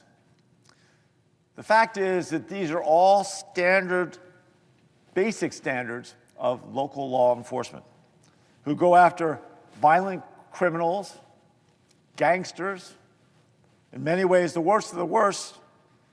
These are standards that those local police officers already follow. ICE needs first to take their masks off. They need to turn on body cameras. They need to be clearly identified. There can be no accountability without transparency.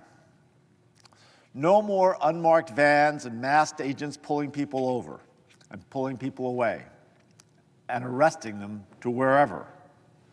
No more roving patrols. ICE needs to have judicial warrants signed by a judge.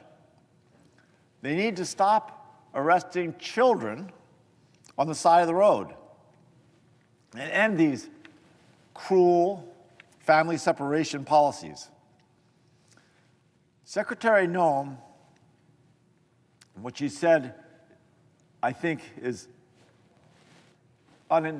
untenable and unacceptable, and I think she needs to resign. But let's be clear, ICE is carrying out the policies of our president. So just changing the leadership at ICE or DHS is not going to be sufficient. We have to fundamentally overhaul the lawlessness of these organizations. This administration is asking us to ignore what we can see with our own eyes. They get us to a point where we mistrust so many sources of information, and they force us to rely on believing what we see. They're asking us to believe lies about Alex and about Renee, about what's happening in Minneapolis, but we watched the videos. We saw those videos. Those words matter. We watched, we saw, because they acknowledge a larger truth that binds us all together. We saw what happens. We saw what happened. We saw the cruelty, and we saw and understand that it needs to end. Asking us to make peace with that cruelty is asking us to ignore the values that make us Americans. It's telling us to believe somehow we owe nothing to each other, not to our neighbors, not to our community, not to our country. We will not. We know the truth, and we're not going to look away. Thank you. Mr. President, I yield the floor.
Mr. President, Senator from Oklahoma. this is the Senate currently in a quorum call. We are not. Thank you, Mr. President. Mr. President, this body disagrees on a lot of things. A lot. But we should have at least one thing we can agree on. It's pretty simple. Kids are different. You get 3 kids in a room, and all 3 of those kids are very, very different. I know I have 2 daughters, and they're different. Love them both deeply, but they're very different. And I find that in a lot of different families. Students and kids are different. Okay. One kid likes football, one kid likes baseball. Another kid doesn't like any sports at all. One likes the band, one likes choir, one likes drama. One doesn't like any clubs at all. One's in Latin club, and another's in a chess club, and the other one thinks chess club is dorky. Okay? You know why? Because people are different. That seems very normal for us to be able to think about that most basic thing, that not everyone is the same and not everyone chooses the same things that they like or has the same needs. But sometimes when we get into school, we'll say, oh, no, but they all need to go to the same school. I just disagree.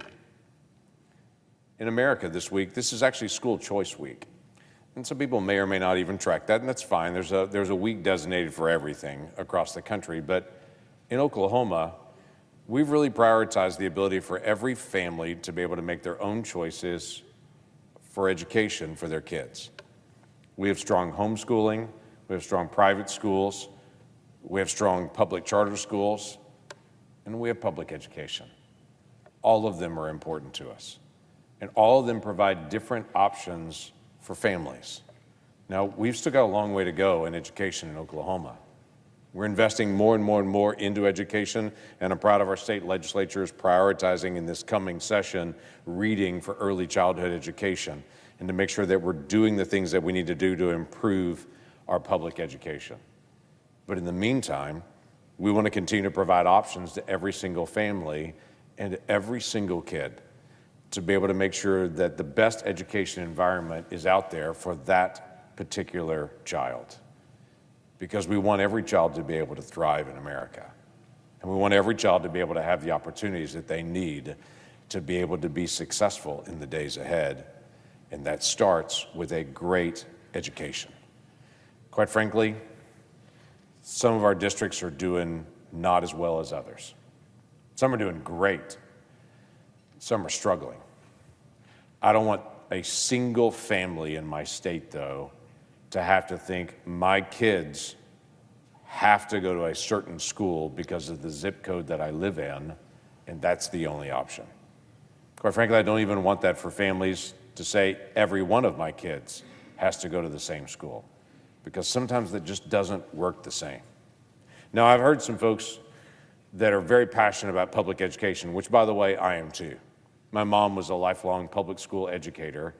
My degree was in secondary education. My family's very, very involved in education, and I'm very passionate about public education. I think it's vitally important that we do it, and we do it very, very well.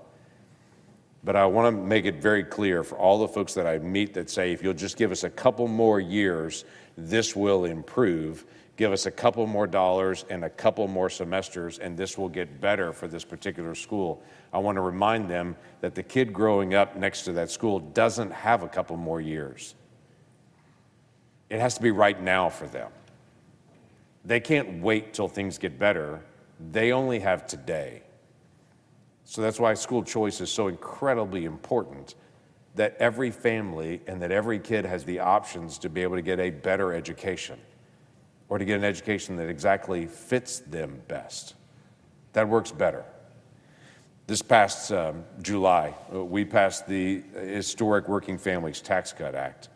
And in that act, we did a lot of investment in education. We expanded the 529 savings accounts to allow more parents to be able to set aside funding for private education if they choose to do that, and put that in their 529 so it could grow tax-free. We invested more into Pell Grants and expanded the growth of Pell Grants. Now, you may say, why does that matter for K through 12? Well, Pell Grants have been really targeted towards institutions that do what's called terminal degrees. So if you're a kid in poverty and you want to get a degree in philosophy, we would help you do that. But if you're a kid in poverty and you want to get a certification in welding or in plumbing or in carpentry or as a truck driver, we would say you're on your own. But what in the world? For years we've been fighting this to be able to say, if we're going to help somebody, give them more options than just a 4-year degree. If they want to do certification programs to be able to get into a vocation faster, why wouldn't we help them do that to be able to rise out of poverty? We fixed that in the Working Families Tax Cut Act to expand the use of Pell Grants so that more individuals that are in poverty can get access to education that helps them get to a job even faster. We actually reversed some changes that were done in the FAFSA, and I'm not even going into all the issues of the FAFSA and for getting into higher education, but it actually blocked out kids from agricultural families because of the land and the equipment that they own. They may be land rich, but they're often cash poor, but they were still blocked out of getting federal assistance, getting higher education. We finally fixed that. There's a lot of other areas we fixed, but we also set up a new program where individuals could actually give to school choice for other families that they'll probably never ever meet, to be able to help them in the days ahead, be able to get an option for private education when they couldn't get there. I have folks that catch me on this occasionally and will say, you talk about school choice all the time and the different options on things. Do you just hate public education, or why is this such a big deal to you? And I smile at them and remind them of my mom and of my own past, that I'm very, very passionate about public education. And we need to make sure we're investing in doing that well. But if I have a quiet moment with folks when they say to me, why do you care so much about school choice? I'll tell them there's 2 reasons. One is my state cares about this a lot. Our homeschool programs, our programs for private education, we have thriving, great public charter schools, and we have a lot of great districts around. But many of our districts, even according to our state law, even in our public education in Oklahoma, you can choose from one district to another district even if you don't live in that zip code for that district. So that you even get school choice in Oklahoma, even in public education. It's a big deal to us. But it's a big deal to me personally because I personally experienced it. You see, my mom, single mom, public educator, did not make much, had a time when I was in elementary school, and so was my brother, that education was not working for us. And so my single mom sacrificed everything for my brother and I to go to private school. Now, I went to private school for 2 years, and then she ran out of money. My brother continued on for a while, but I went back into public schools, which no complaint there. But I watched even in my own family my mom say, I wish we had different options. And as a public school educator, single mom, she made the hard call to say, I've got to figure out a better place because my kids will only get one shot at education. And it's got to count. I could not tell you how grateful I am for my mom and the sacrifices that she made for my brother and I, because it made all the difference for us. But it's because she made a choice where you would have looked at her and said, she has no choice. She figured it out. And we all sacrificed a lot, but education was just that important to her. I don't want that to just be for my family. I want that option for every family. I want the option for every kid to have the opportunity to get the best possible education for who they are. Because my brother and I love him, but we could not be more different because we're 2 different kids, just like a lot of other families. So please don't say every kid has to do education exactly the same way when we all know every kid is different. So why don't we give families the option to choose what's the best education environment for that particular kid and to allow them to thrive in the days ahead. I think that's better for kids, to allow them to have the choice and for every family to get that choice as well. Mr. President, I yield the floor.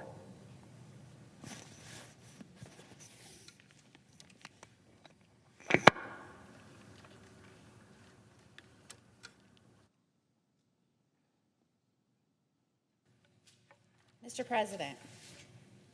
Senator from Florida. As you may know, Mr. President, we are recognizing National School Choice Week, and I thank my colleague for organizing those of us that believe dearly in educational options for children to come to the floor and speak about what we have accomplished and what we hope to accomplish on behalf of America's kids. As you may know, in addition to being a United States Senator, I am also a mom of a kid in school who's gone to many different kinds of schools over the course of his educational career. And I'm honored to serve as a co-host this week with the chairman of the Help Committee, Senator Cassidy, as well as my friend, Senator Tim Scott, to represent the long strides my home state of Florida has taken to make us the best state, I believe, in the nation for educational freedom. And this did not happen overnight. It took decades of thoughtful policy making and implementation, tweaks along the way, and we're still working to get it right. But I wanted to show up here today and tell my colleagues about how Florida has set its kids on paths to success by thinking outside the one-size-fits-all approach for education. And that happened from tireless work from parents, from advocates, and a state government that transformed Florida from a state with poor performance across the board to a leader nationwide in education. We went from having graduation rates at just 60%, with less than 1% of K-12 students attending a public charter school and fewer than 10 students in the state receiving a K-12 scholarship in 1999. Again, I'll say that again, 60% graduation rate. And in the decades that followed, today I am proud to say Florida now has a graduation rate of 92% of its kids graduating on time. And that coincides when we really started pushing educational options for our kids, beginning with Governor Bush, right up until our current governor, Ron DeSantis, who got to make this great announcement. We were one of the first states a few years ago to adopt universal school choice. Close to 1 in 8 of our students now attend a public charter school, And more than 450,000 students receive some form of K-12 scholarship, including the Florida Tax Credit Scholarship. For our children in Florida, school choice has been an invaluable tool for success, no matter their background or means or what zip code they live in. It is these accomplishments in Florida that drive me now as a United States Senator to ensure that all of America's kids can prosper. I have been a proud champion of the Education Freedom Tax Credit, which is now, I'm proud to say, signed into law. And not only do Florida kids have access to all of the options that we've provided to them through state law, they now have access to supplemental resources that was provided through the Education Freedom Tax Credit. And I thank my colleagues and I thank the President for supporting this measure. Now 2 million children across the nation will be able to seek the schooling that best fits their needs. And this is another way that we are empowering parents by supporting educational freedom across the country. And as we wrap up National School Choice Week, we must remember and keep advocating publicly, because there are some states that have the opportunity to opt in and will refuse to do so. And that breaks my heart for so many kids that could benefit from what's available to them through educational choice. We must continue to remind the rest of America about the success we've seen in states that embraced educational alternatives and saw what it means when you place an emphasis on individual school needs and student needs, not zip codes or economic means. Individual needs of students, individual circumstances of students should drive their opportunities for success. And the possibilities are endless. When we do away with that one-size-fits-all approach and empower parents to choose what best fits their individual child. And that is why I am committing to continuing to advocate for school choice, so that all of America's kids see the same opportunities that we've been able to offer to the children of Florida. Thank you so much, Mr. President, and I yield back.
President.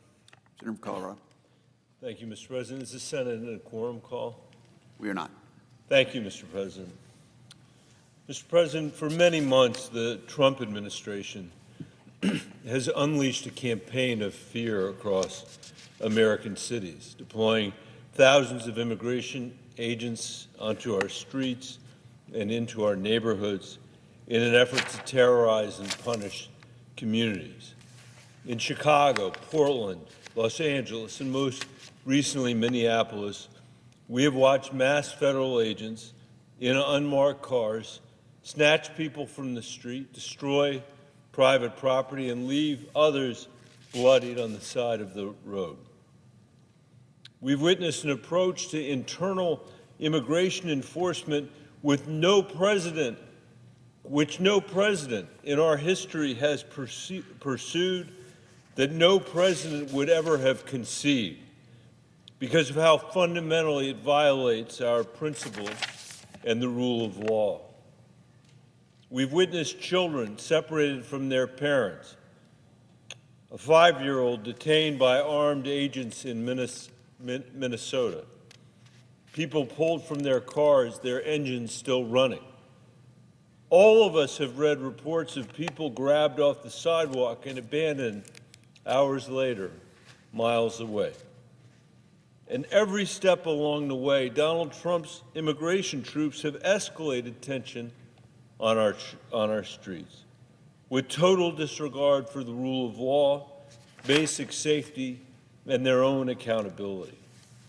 These events would be terrible enough, but even as communities across the country have struggled to pick up the pieces left in their wake, we've been forced to contend with another injustice, an administration that has tried to convince us time and time again that what we have seen with our own eyes is not the truth, that somehow the opposite has taken place, that reports and testimony contradicting the administration's position are simply political propaganda. Over and over again, DHS Secretary Kristi Noem and others in the administration have lied to the American people and to Congress about what we are all seeing in plain sight. And now they're lying to justify the murder of Alex Preddy. Right after the shooting of Alex Preddy in the street, Noem went on national television and told us that Alex was brandishing a firearm, quote, impeding the law enforcement officers and attacking them, and that he, quote, acted violently or reacted violently when officers attempted to disarm him. She insisted that, quote, an agent fired defensive shots, and that it appeared that this was, quote, a situation where an individual arrived at the scene to inflict maximum damage on individuals and kill law enforcement. Stephen Miller, who works at the White House, called Alex a, quote, domestic terrorist and a, quote, would-be assassin. Vice President J.D. Vance amplified these statements.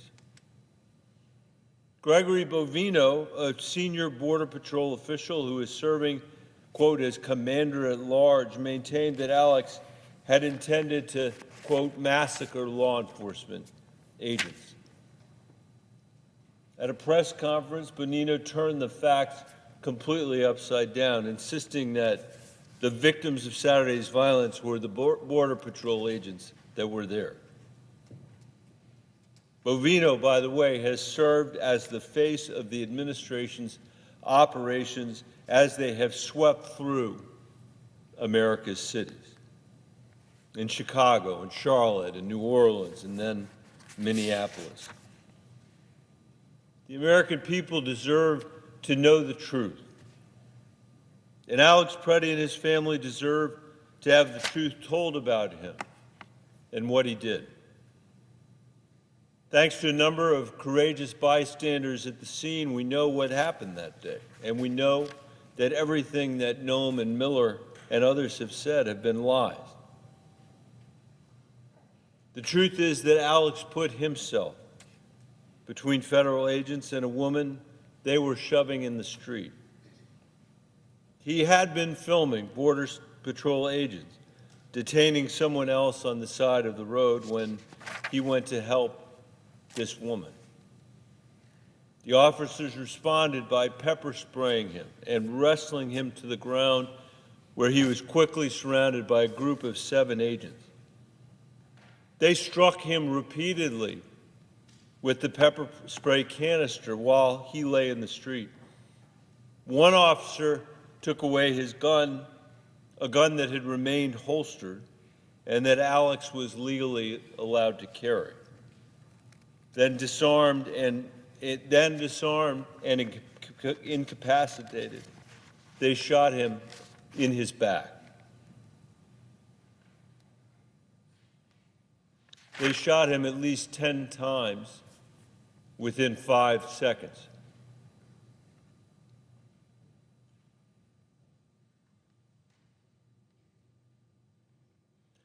Alex Preddy was killed by his own government. And then his government immediately began to lie about him and what had happened. He did not attack the agents. He did not threaten them, and at no point did he pull a gun. In the video of that horrific scene, it's clear that an agent disarmed him before any shots were fired. Multiple agents held him to the ground. 3 of them beat him.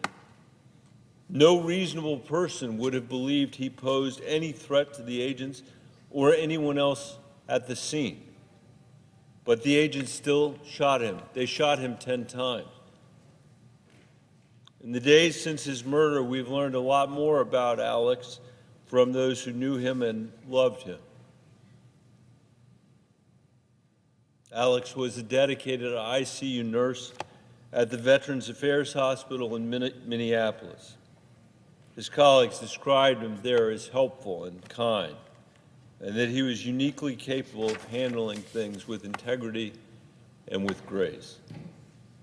His high school classmates remember him as a role model. They recalled him being a really good friend and a really good man. Alex loved his country, and like many of us, he was deeply concerned about the Trump administration's actions and the devastating effect they are having on our democracy. It is true that he had very strong feelings about the presence of ICE on his city's streets. But the day he was killed, Alex was exercising his First Amendment rights to peacefully protest and document the actions of federal agents as they threatened his community. Alex's parents, Michael and Susan, live in Colorado. They want the world to know the truth about what happened that day and the truth about the kind of son, the kind of person their son really was. They told the world that Alex wanted to make a difference in the world. His patients and colleagues, friends and family testified to the fact that he did. And it is another tragedy that he will no longer be able to continue to do so. But Alex's murder is only the most recent outrage we've been subjected to by a reckless and out-of-control DHS. On January 7th, federal agents shot and killed Renee Good in Minneapolis. Renee was a mother of 3 and a native of Colorado Springs. The next day, federal agents shot and wounded 2 people in Portland. A week later, federal agents shot and wounded another man again in Minneapolis. It's worth remembering that these are just a few of the instances that have occurred in broad daylight and in public spaces where bystanders have been there, Mr. President, to witness these brutal activities firsthand and managed to capture video of what happened. But if this is what's happening out in the open, it's hard to imagine what is happening behind closed doors. Last year, 32 people died in ICE custody. That's the most in over 20 years, Mr. President. Given the total lack of transparency and accountability that we've seen from ICE, we can't be sure what's happened to these people. There have been reports about sexual abuse of detainees.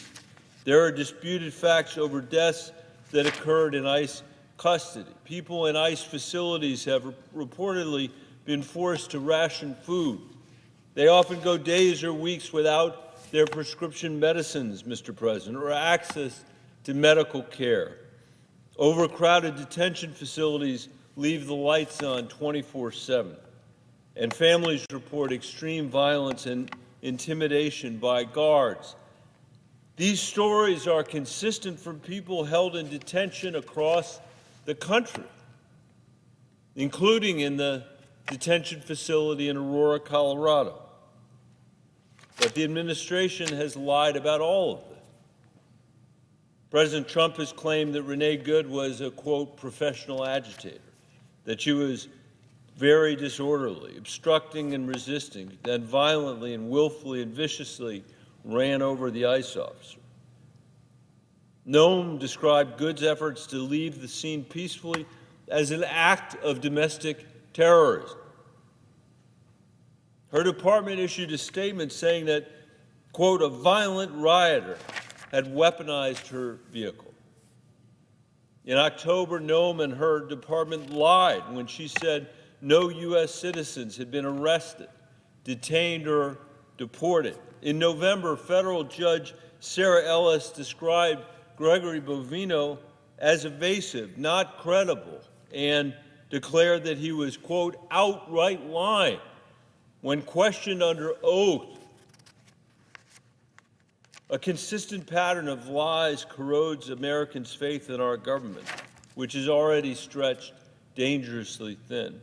It strikes at the core of our constitutional system, which requires at least some basic level, some basic fidelity to facts in the conduct of our public affairs and our public discourse. When the Secretary of Homeland Security appears on television to insist repeatedly on her preferred version of events, she's not just offering another lie that must be rebutted. She's insisting that there could never be a truth that actually mattered to the American people or to our sense of public safety or to our exercise in self-government.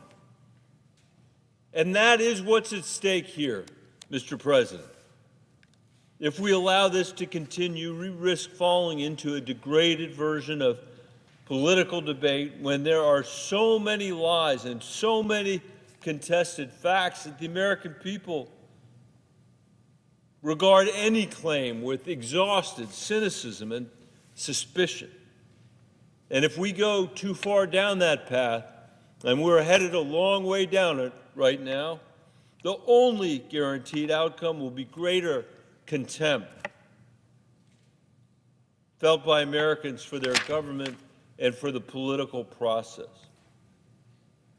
They will withdraw from public life and the possibility for genuine political disagreement. In other words, a debate over what to do in the face of facts, rather than over the facts themselves. We're unwilling to even have a discussion about it because of our permanent partisan division will be erased. Every one of us has a responsibility at a moment like this. And we know from American history that in some ways, the most significant resistance in moments like this comes from the public itself. It comes from the people of this country. I could see that on the steps and the grounds of the state capitol in Colorado last weekend when thousands of Coloradans were there to rally not just for themselves, but for their fellow citizens in Minnesota and across our country. I think when times are tough, we often have a tendency to think that we're living in uniquely bad times. But I believe that way of thinking almost always does a disservice to the people who have come before us, who took on even tougher battles with longer odds, and who, while they were doing that, and because they were doing that, bequeathed to us their own legacy of resistance and the possibility of change, no matter how hard it seemed. And I think we should look to those battles for inspiration in our time. And it's important for us to tell our kids about those battles, to make sure they understood what those fights actually looked like and how hopeless at times those fights seemed to the people that were waging them.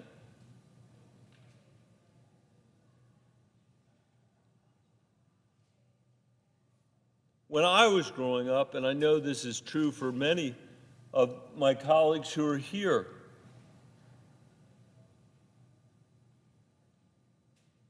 the moral character of this country was defined by the civil rights movement, the struggle against segregation and the fight for equality. This fight, this battle, the effort to demolish centuries of legalized discrimination and disenfranchisement never was going to be easy, and many believed that it was nearly impossible. And there were others who believed that it shouldn't have been fought to begin with. And I would say to this day, we have a long, long way to go.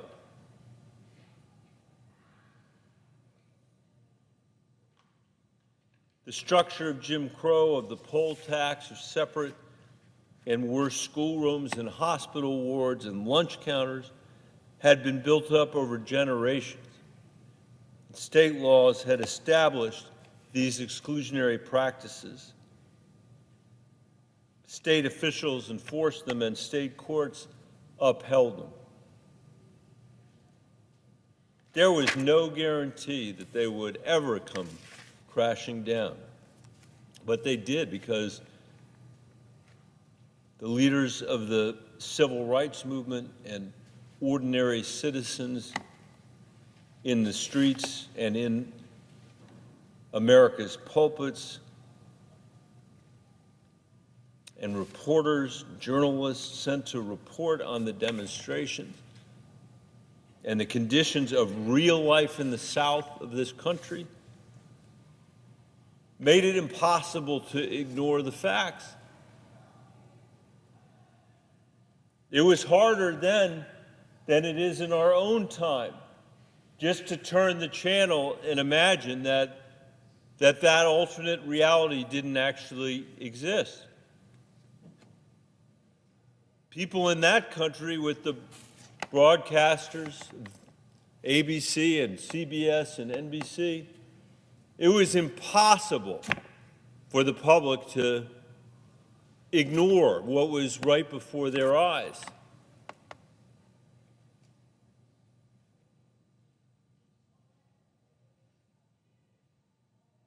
The success of that generation of brave Americans was achieved because they forced a broad swath of this country, a majority of this country, to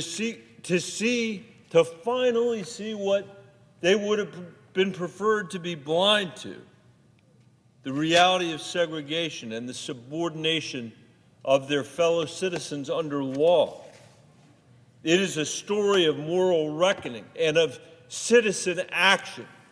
It is a story of street protests and police brutality and political vacillation, but it's also a story of American renewal, of our ability to author our own history, to continue the endless founding and refounding of this country as generations of Americans lay claim to it and shape it. I don't believe that we've lost that ability. I don't believe that we've lost that ambition. I don't believe that people in Colorado and Minnesota and all across this country have given up on the promise offered by America, a promise that can only be given and kept to each other. As Alex Preddy said himself when honoring a veteran who died in his care, today we remember that freedom is not free. We have to work at it, nurture it, protect it, and even sacrifice for it. In the end, it's also not enough for there to be just public expressions or disapproval. We actually have to change the laws. Part of our job here as senators is to uphold the ideals that Alex and so many others in Minnesota and across Colorado and across the country believe in and are fighting for. And it's our job here in the Senate to provide a check on an executive who our founders knew was always susceptible to the temptations of unlimited power. That was their concern about a unitary executive, the President of the United States. And this week we have an opportunity to be that check. We have an opportunity to change the law. The Senate, Mr. President, is considering a number of bills to fund the government, including one that provides over $10 billion to the very department that's responsible for the murder of Alex Preddy and the chaos we are seeing in communities across the country. It would be unconscionable for us to pass this bill without amending how ICE or the Border Patrol operate at all. In fact, we should use this as an opportunity to do it. What better opportunity will there be? As written, the Homeland Appropriations bill provides no real accountability, no oversight, no guardrails or transparency. It offers no guarantee at all that what happened to Alex Preddy won't happen again. And that's all the more absurd, Mr. President, because Republicans gave the Department of Homeland Security an additional $190 billion on top of the regular annual appropriations. Think about that. $190 billion additional dollars on top of the annual appropriations last year as part of their big, beautiful bill that they passed on a partisan vote. And this funding, I can assure you, came with no accountability or oversight at all. In the midst of all this, it would be a profound abdication of our responsibility as senators to entertain the idea of providing more funding to the department unless serious reforms are put in place. And I think that these reforms are common sense that you'd want for any law enforcement agency operating in America. But especially when it comes to a federal agency operating in some sense now as the president's internal army.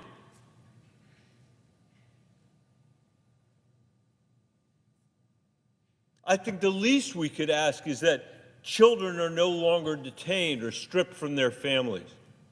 Who wants to come to this floor and say and debate the opposite of that point? Immigration officers should take off their masks and provide clear identification. There is no doubt in my mind that the minute we get through this fraught political moment in America, there will be a broad consensus. In fact, I think there is one now, that ICE shouldn't be separating children from their families, that law enforcement agents shouldn't be wearing masks,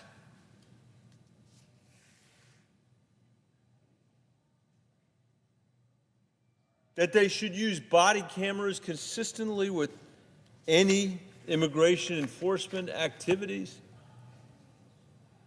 and that ICE stays away from sensitive areas like schools and hospitals and places of worship. And, consistent with our responsibility, our duty to provide a check, to provide our own oversight, that members of Congress have full access to immigration detention facility.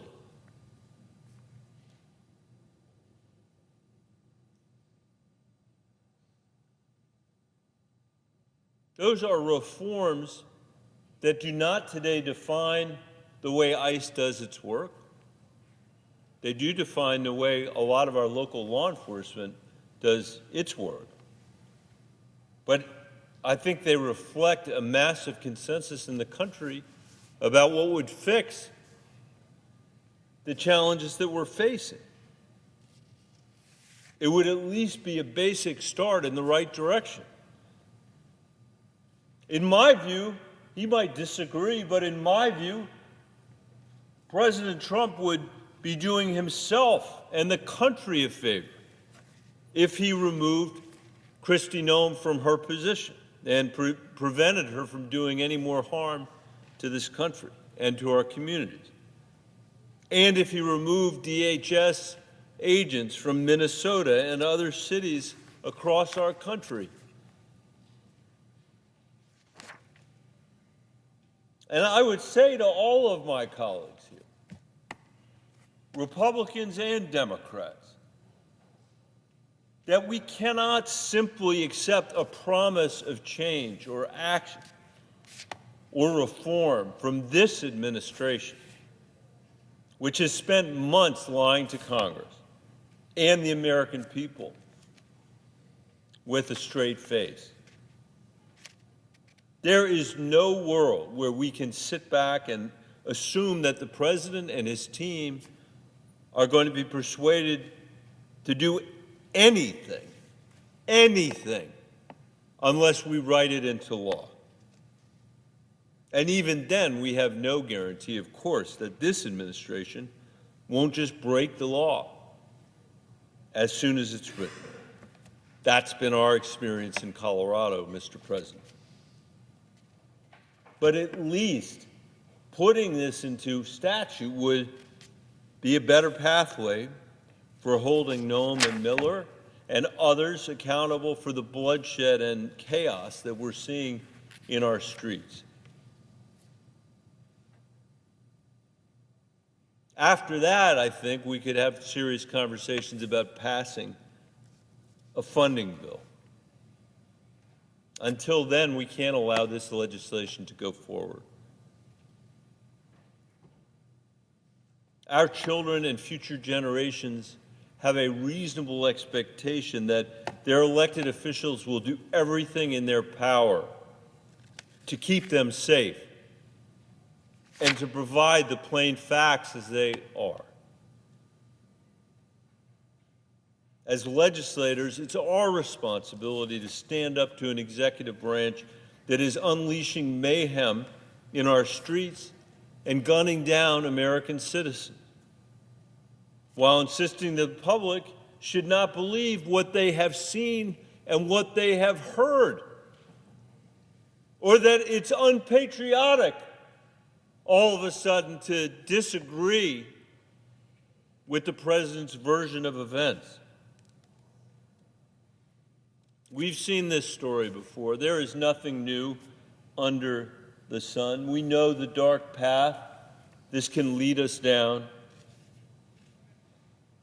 But we've also seen the courage that is demonstrated by the generations of Americans that have come before us that have disagreed in this chamber, that have disagreed with each other, but who ultimately have rejected injustice, and particularly when it was directed from the highest levels of government.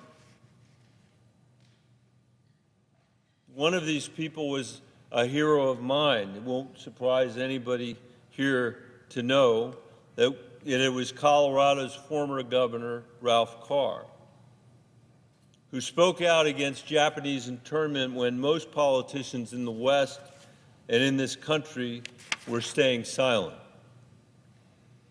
Addressing a crowd one day on the eastern plains of Colorado, Governor Carr said, quote, "I am talking to all American people, whether their status be white, brown, or black, when I say that if a majority may deprive a minority of its freedom, contrary to the terms of the Constitution today, then you as a minority may be subjected to the same ill will of the majority tomorrow." What happened to Alex Pruddy and the lies that followed was an assault on every one of us, on all of our children, on our sense of dignity and our innate understanding of right and wrong. Now is the time for my colleagues to come together and demand that we reassert these principles and demand the return of safety and security and sanity to our government, rather than the chaos and destruction that we have recently seen. It's what all Americans expect, Mr. President, and it is what our country deserves. Thank you, Mr. President. I yield the floor, and I suggest the absence of a quorum. Clerk will call the roll. Ms. Alsobrooks.